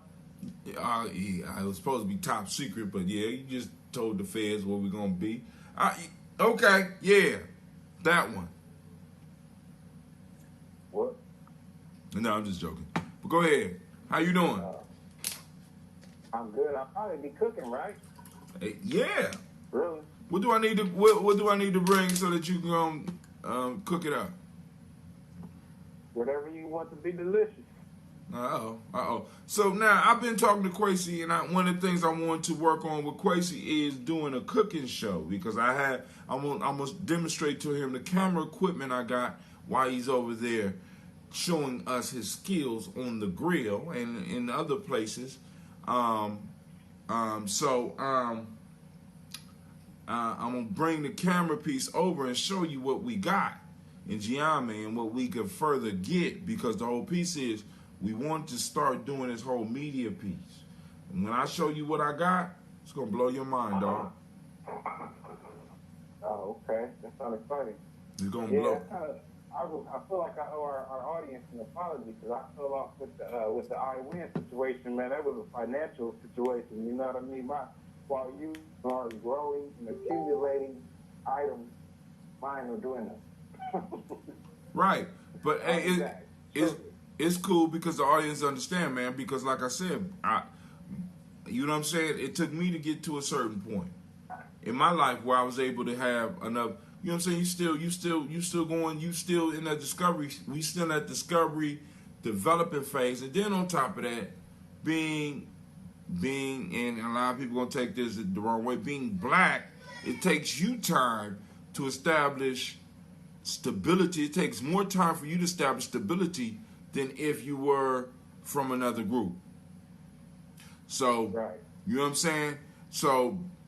It's understandable. Together too, man. I mean, I'm you know, it's nice to be understood. I definitely say that. Oh, dude.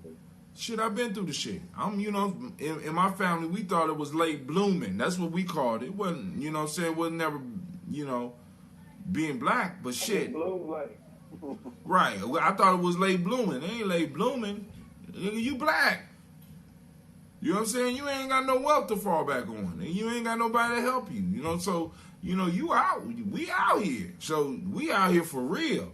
So if we're living good, it's because we out here doing some shit that, I mean, that is phenomenal. You know what I'm saying? So, hey, shouts out to you. But you called in, you got a comment, or you just ready to get into these quotes?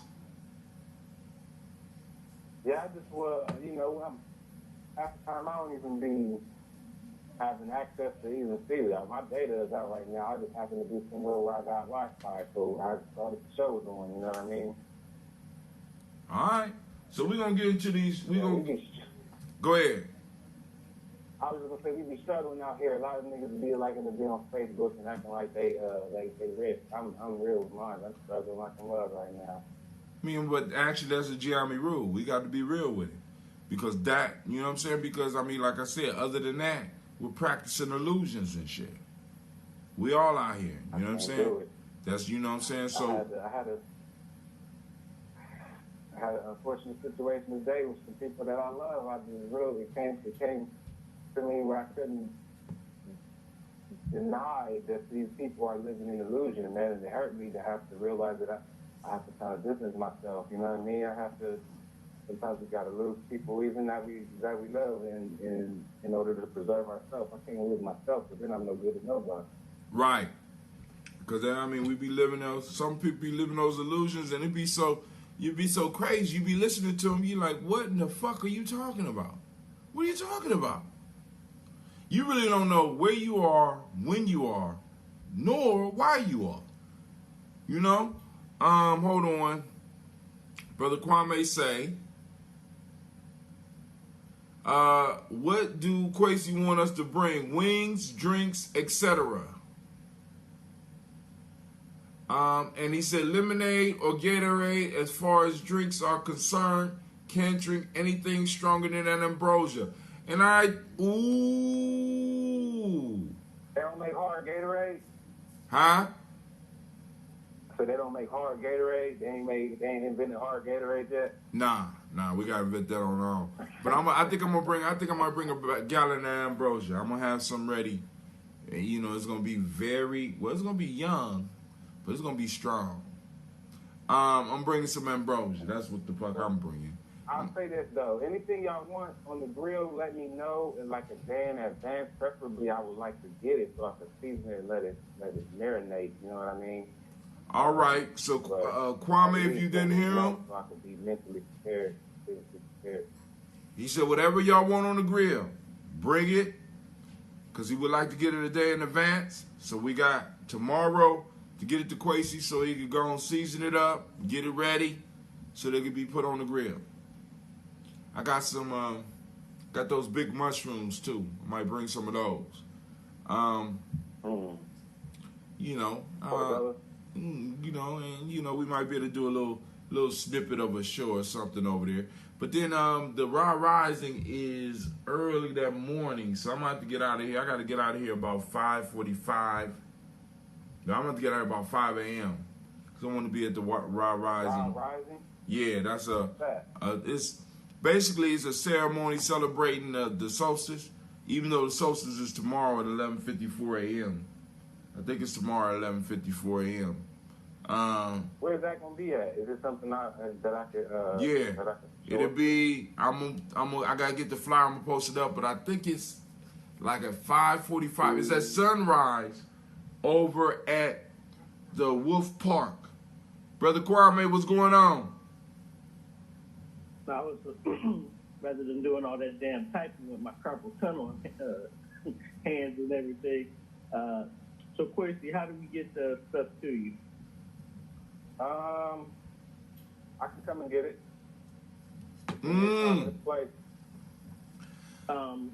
Listen, Kwame live. Shit. We're Kwame live in Pittsburgh. Look, we're we're gonna be in town because we got to get our visas taken. Our visas taken. Hey.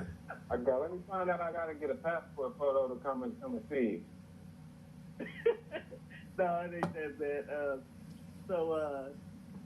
I know around 4 o'clock we're supposed to be at South High School. That's where we're getting our visa pics taken by a young brother.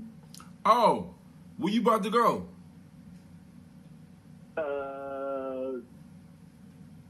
You ain't got to tell me. He said, No.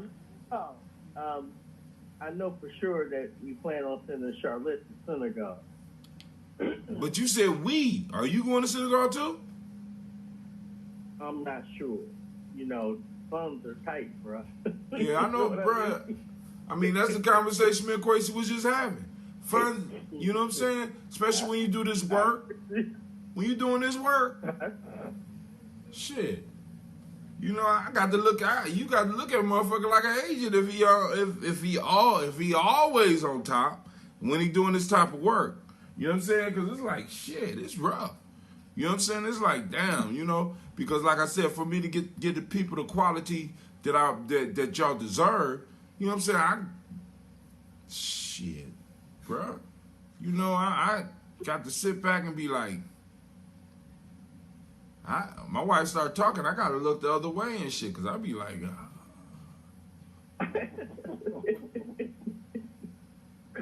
like shit. Well, but you know, the thing is that you know, I wanted to travel before I'd gone blind. Now, it's not that I can't have experiences as a blind person in, you know, the various countries I would visit, but Charlotte.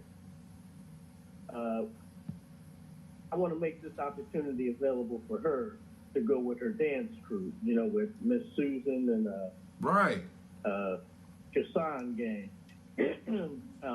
If by some chance they raise enough money where I can go, then I'll be gone. But at this point, we're just getting our license. We're getting our new license stuff, you know. So hell, you got to have a new license, you know, so they can track you abroad. Right. To your license, and then get our visas together. And so wait, hold on. They're combining the license and the passport? No. So basically, you have to go in and you get reissued a new license with a lot of other information, you know, included within it. And so you know, I don't have a license, but my state ID, I'll trade that in for and I'm wondering, shit, I probably got to pay for this shit too. Yeah. So I get to trade that in for the updated license that allows you to travel abroad. Oh, so you gonna have So you can travel abroad with your license now, with your state ID? No. I'm not saying that, but you must have this new license in order to travel abroad. It's called even with a passport. Yeah, I'm reading about it right now. It's called an agent in the pocket. That's what they call it. The agent in the pocket. So they could. So you're telling me that I have a passport. I have my passport, but I have an outdated. Well, I mean, it's not expired yet, but it's not updated. So I can't travel abroad right now unless I get the new license. Correct. Damn. You stuck, Quasi. You thought you was escaping. You can't go. You can't go nowhere. You thought you was slick, trying to get your passport. You gotta get this up-to-date license. So I gotta get an up-to-date license. All right, so let's go and let's shoot these out real quick because we are at. Damn, I'm at 53 minutes. It's been running my mouth. All right. First proverb. This is from Swami Vivekananda. Take up one idea. Make that one idea your life. Think of it. Dream of it. Live that idea. Let the brain, muscles, nerves, every part of your body be full of that idea. and just leave every other idea alone. This is the way to success. That's number one. Number two, this is from Nagarjuna. Things derive their being and nature by mutual dependence and nothing and are nothing in themselves. So let me say that again because I messed up. Things derive their being and nature by mutual dependence and are nothing in themselves. Last one. One cannot make a pact with the slave, pact with the master, and then not betray one of them. Now, I have this proverb in this book at least 3 times. So I make everybody that has to get this book, that does this book, that goes through this process, you have to process that at least 3 times in this book. One cannot make a pact with the slave and make a pact with the master and then not betray one of them. Damn. Or both. Or both. So, family, here we go. Question 1, 2, or 3. Kwame, you the elder? 1, 2, or 3? 1. 1. Quasi. Here you go. It's on you. So what you going to do? Take up one idea. Make that one idea your life. Think of it. Dream of it. Live that idea. Let the brain, muscles, nerves, and every part of your body be full of that idea. And just leave every other idea alone. This is the way to success.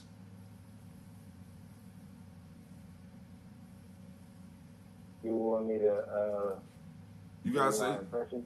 I threw it, yeah. I threw it out to you. Go ahead. Well, the first thing that came to mind was that sounds like an Eastern philosophy versus the Western. Like the Eastern philosophy is concentrate your forces versus the Western philosophy being don't put all your eggs in one basket. So, is it a I'm good? not say that there's wisdom to either. And it's interesting that kind of vibes with the third one. Like the slave or the master making a pact with one or the other. It's not necessarily the favor of the master, but you definitely can't concentrate your forces and not put all your eggs in one basket. You see what I'm saying? You have to pick one of those slots. You know what I mean? Like if you in the middle somewhere, then you ain't doing shit. You ain't doing. Ooh. You know. Ooh. So, but we got a lot of neutral people in our camp. We got a lot of neutral people in our lives.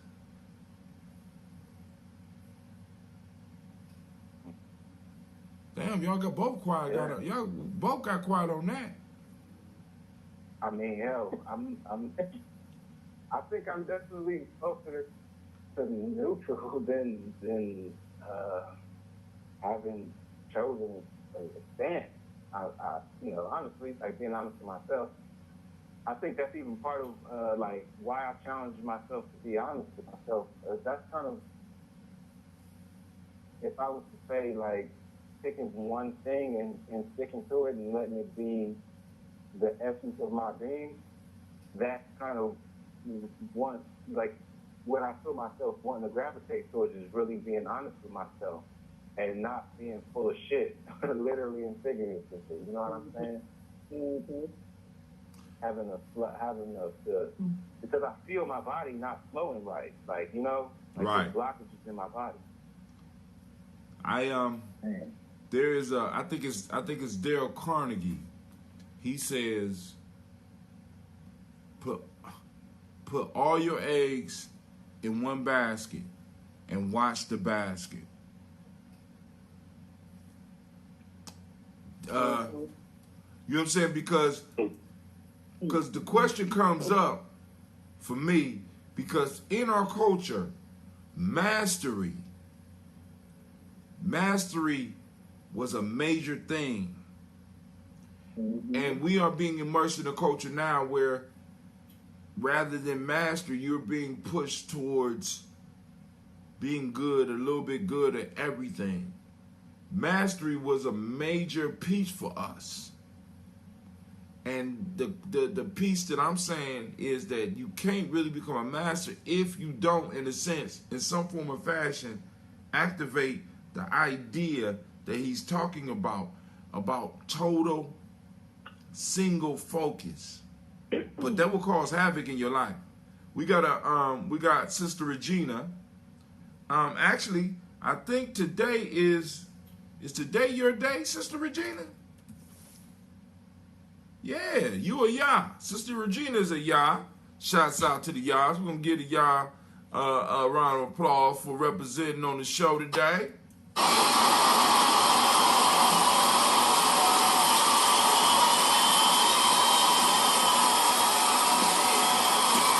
Shouts out. Sisters of Fire will be at the G&J Mall this month.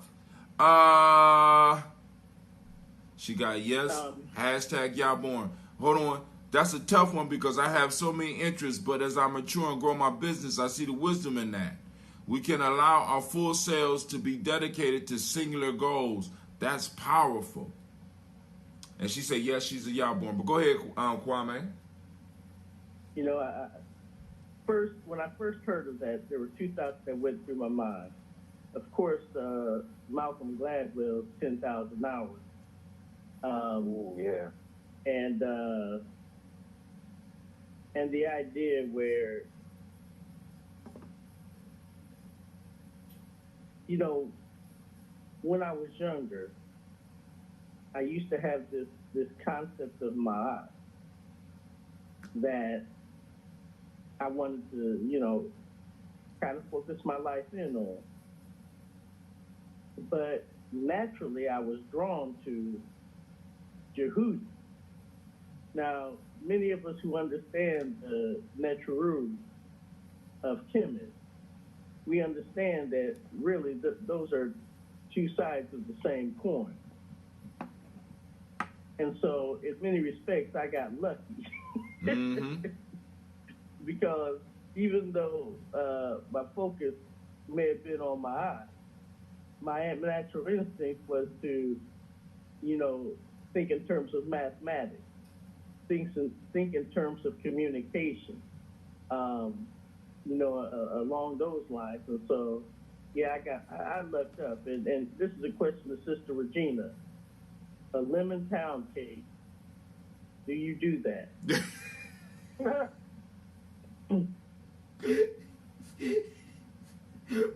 What you laughing about, man? Shit, Man, I thought you was about to say some profound shit.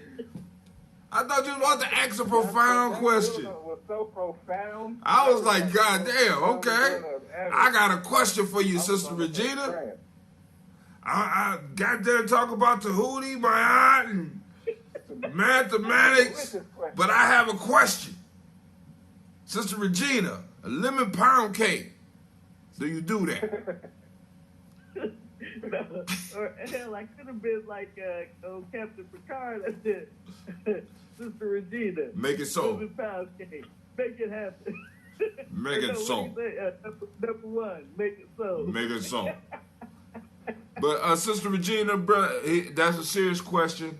Brother Kwame want to know, do Sisters of Fire make pound cake? Because we couldn't remember the menu. I couldn't remember the menu, but I do remember seeing some cakes over there. And he's looking for a pound cake. Yes, laughing out. My mom does the cakes. Brother Kwame wants to order, is it a lemon pound cake? Lemon pound cake. And when do you need it? You know, shoot, I just, you know, was thinking about my mom, and, you know, she wanted a lemon pound cake, so. All right, so as soon as you get it. I'll check within family. All right, so Sister Regina, if you know how to get in touch with Kwame, you can. If not, you get in touch with me. I'll get you in touch with Kwame. He want to order a lemon pound cake. But, nothing, I kind of, just thinking about my grandma right now, I would really like a 7-Up pound cake. Oh, boy. I could not stand those damn 7-Up sours, man. I know Quasi too young for all that, man, but oh man, the 7-Up. 7-Up yours. Man. 7-Up pound cake. All right. But all right, back to the profoundness. We're gonna get back deep. Now, the focus, family. Listen to it. Listen. Mastery, I'm just gonna put it like this. For our culture, mastery was a major thing. And mastery requires you to be able to focus your energy into, in many cases, a single objective. And usually people that are able to do this are people that are able to be successful, because what starts to happen is, and from what I notice is that when you become focused, other things that you need in life, other people will be able to fit in and fulfill that. You know what I'm saying? As long as you ain't focused, because some of us, we get single-minded on our fuckery rather than our mastery. You know what I'm saying? So we have to really make sure that we're directing that single-minded focus towards something that is, one, necessary for us, and two, necessary for the people. Like, for example, I want to give another idea of this mastery piece, though, and this focus piece, because first, an example of what I'm referring to is when Brother Hatem and I were asked to, give some commentary on the ancestor Malcolm X. Now, Brother Hatem had expressed that, neither of us are any kind of experts on Malcolm X. However, we can approach Malcolm X's life through what we're mastering in. And Hatem's, of course, is, storytelling. And of course, how he phrases the journey of the hero.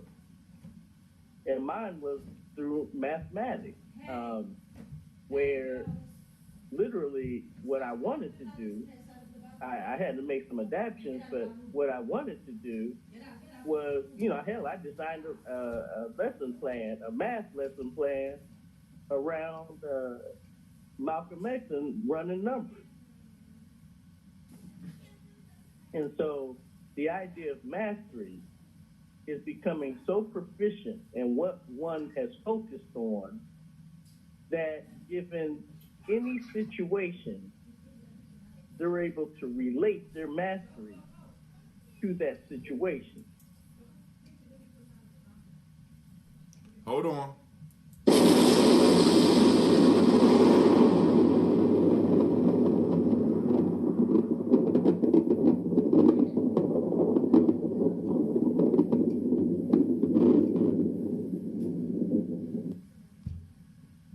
You heard it, right? You heard it. He blew it up. Now, go and think about it, because we got one more, family. We're gonna do one more, and we're gonna get up off this, because it's past 10 o'clock. I need to go to bed. I've been sleeping late and shit, and my body's adjusting, and back. You know what I'm saying? Back to this. So I need to go and get my rest. So we're gonna do one more. Kwame, you picked the last one. Quasi, you got a choice between number 2 and number 3.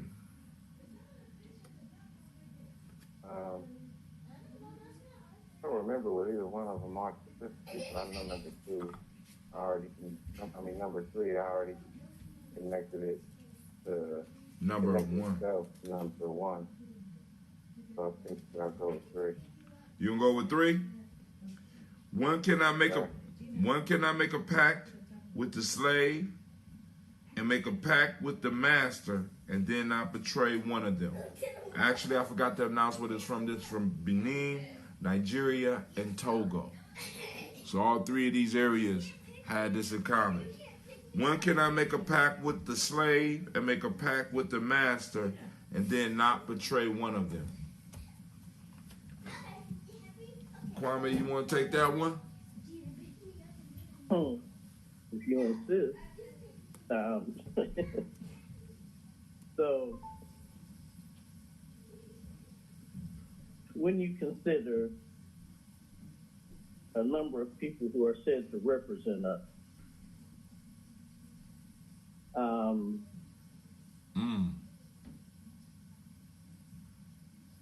you know,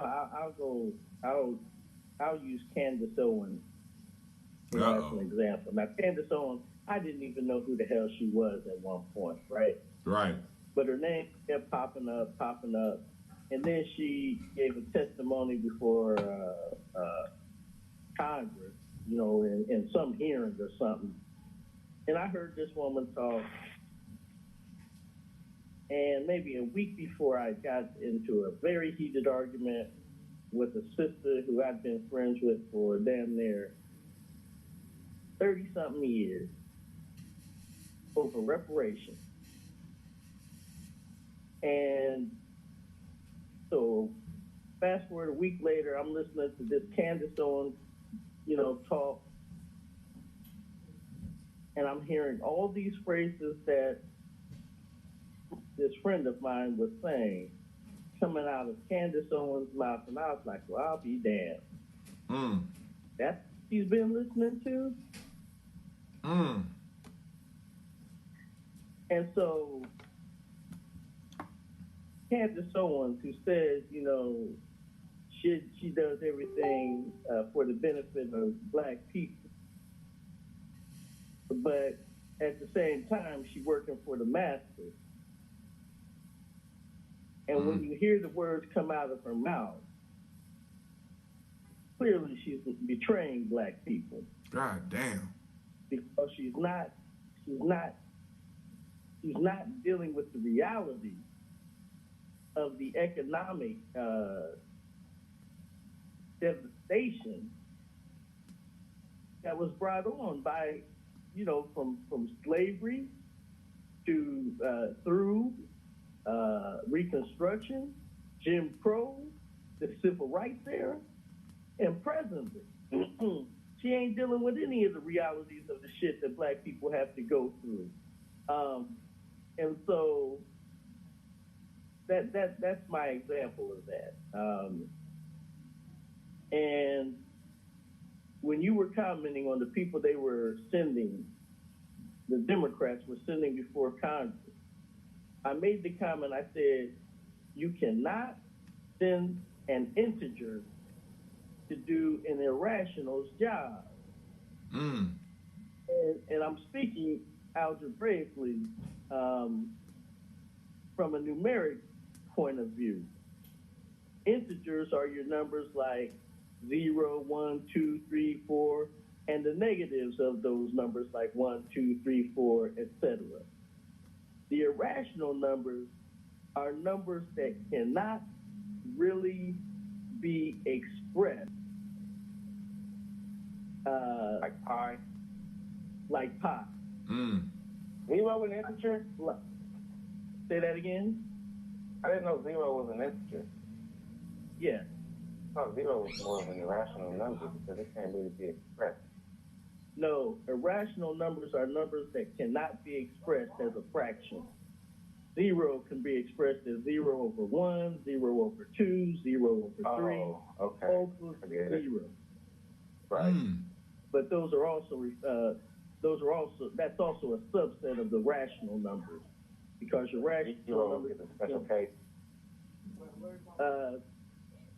Zero has its properties. Excuse me. Depending upon whether you're looking at it from a group standpoint, an additive standpoint, a multiplicative standpoint, and just to give a brief example of what I mean. So if I'm looking for the additive identity, it would be 0, because any number I add to 0 will yield that number. In other words, 0 plus 1 gives you 1. So 0 becomes the additive identity. Right. In multiplication, the additive identity is the number 1. You know, 1 times 15 is 15. 1 times any number, X, is X. And so it becomes the multiplicative identity. But you know, those are just examples of some of the ideas that come to me when I think of this notion of trying to serve two masters. He got a math lesson. Only on Geometry Journey. Shit. We found out zero is an integer. We found out that you can't send an integer to do an irrational numbers job. You know what I'm saying? And it is, and we have people that supposedly are serving us and serving others, and there's no way that you can actually, you're going to have to betray one of them. We have to understand this. This is why it's very important, because I was talking to the family about this. We have to have individuals that are supported by the community, that speak out for the community. If they are supported by the community, then they are beholden to the community. The community is master, right? And they serve that community. So we have to be able to start finding ways to be able to free up people so that they can actually speak our interests. A lot of people that are... I have to say... Go ahead. Go ahead, somebody. No, finish what you were saying. No, I'm done. Go ahead. You know, I just make it up as I go. I was talking to Sister Navita, man, and I felt like that situation that happened where that officer punched the dude. I feel like I feel personally responsible for the way that played out. I feel personally responsible. I mean, Navita was saying that we as a tribe could have stepped up and been there for him, but I feel like I personally should have reached out to him and been his strength, and I feel like I dropped the ball on that. You know him? Because,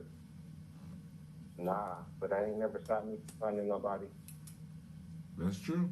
I feel you on that. That's deep.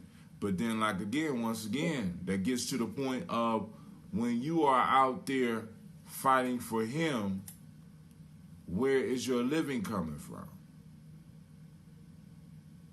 This is why ministers are supposed to be servants of the congregation, because they don't have to worry about their daily bread coming from the devil or the system.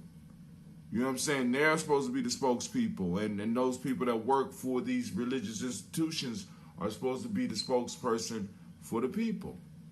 You know what I'm saying? And as far as the conscious community, we have not moved to a point where we are, in a sense, tithing in a way to where we are able to do it. And that's one of the things that I always got to give the Nation of Islam props for, because Malcolm was only able to be Malcolm because of the Nation of Islam. Because they provided the basics. That's nation building. You know what I'm saying? If you are a spokesperson and you speak for us, we're going to make sure that you be able to eat. So this means that all these other men out here, they're going to work in places every day. They might not be able to say the shit that you could say, but when they come back and they bring their money back, they're cutting you a piece of that so that you will be able to do what you do. And we haven't made it to that point yet, to where we have individuals that are able to do that. But we're moving there. We're moving there. The market is one of the first steps to that.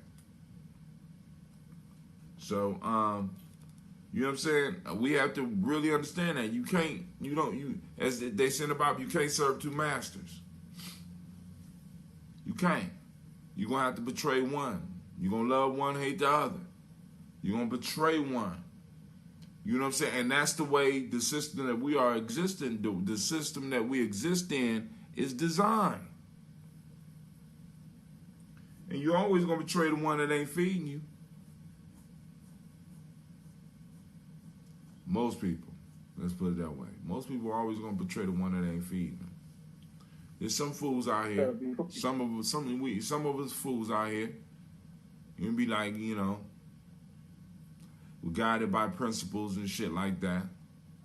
So we got to, we got to find ways to take care of those individuals, especially the young ones coming up. Quite, you don't forget, we'll be at South High School 4 o'clock. I think I got your number. If I don't, just in case, Brother Hatem, shoot me Quasi's number. Okay. Or Quasi, if you have my number, then shoot it to me just to make sure I got it. Hell, if it comes in as your name, then I know I got it. But if it don't, then I don't. So. All right. So I'm checking right now. Oh, you got his number, Quasi? I'm checking right now. All right, because one of the things we got to do at our next meeting is make sure everybody got everybody else's number. Because that's what I'm doing with the young boys as well. All right, family, listen. Yeah, I don't. All right, so. All right. Well, I got both of y'all numbers, so I'll take care of that. Give me a couple minutes after this. But family, I want to thank everybody for tuning in and joining us here at the Congregation of the Mighty, the home of the stubborn minority, the place where your hustle builds muscle. This is GNJMedia. This is the Heart of a Simple production, and we just did another Tribal Quotes, day 75, by the way. Only got 15 more. And, of course, we strive to blow up your old paradigms. Family, I'm out.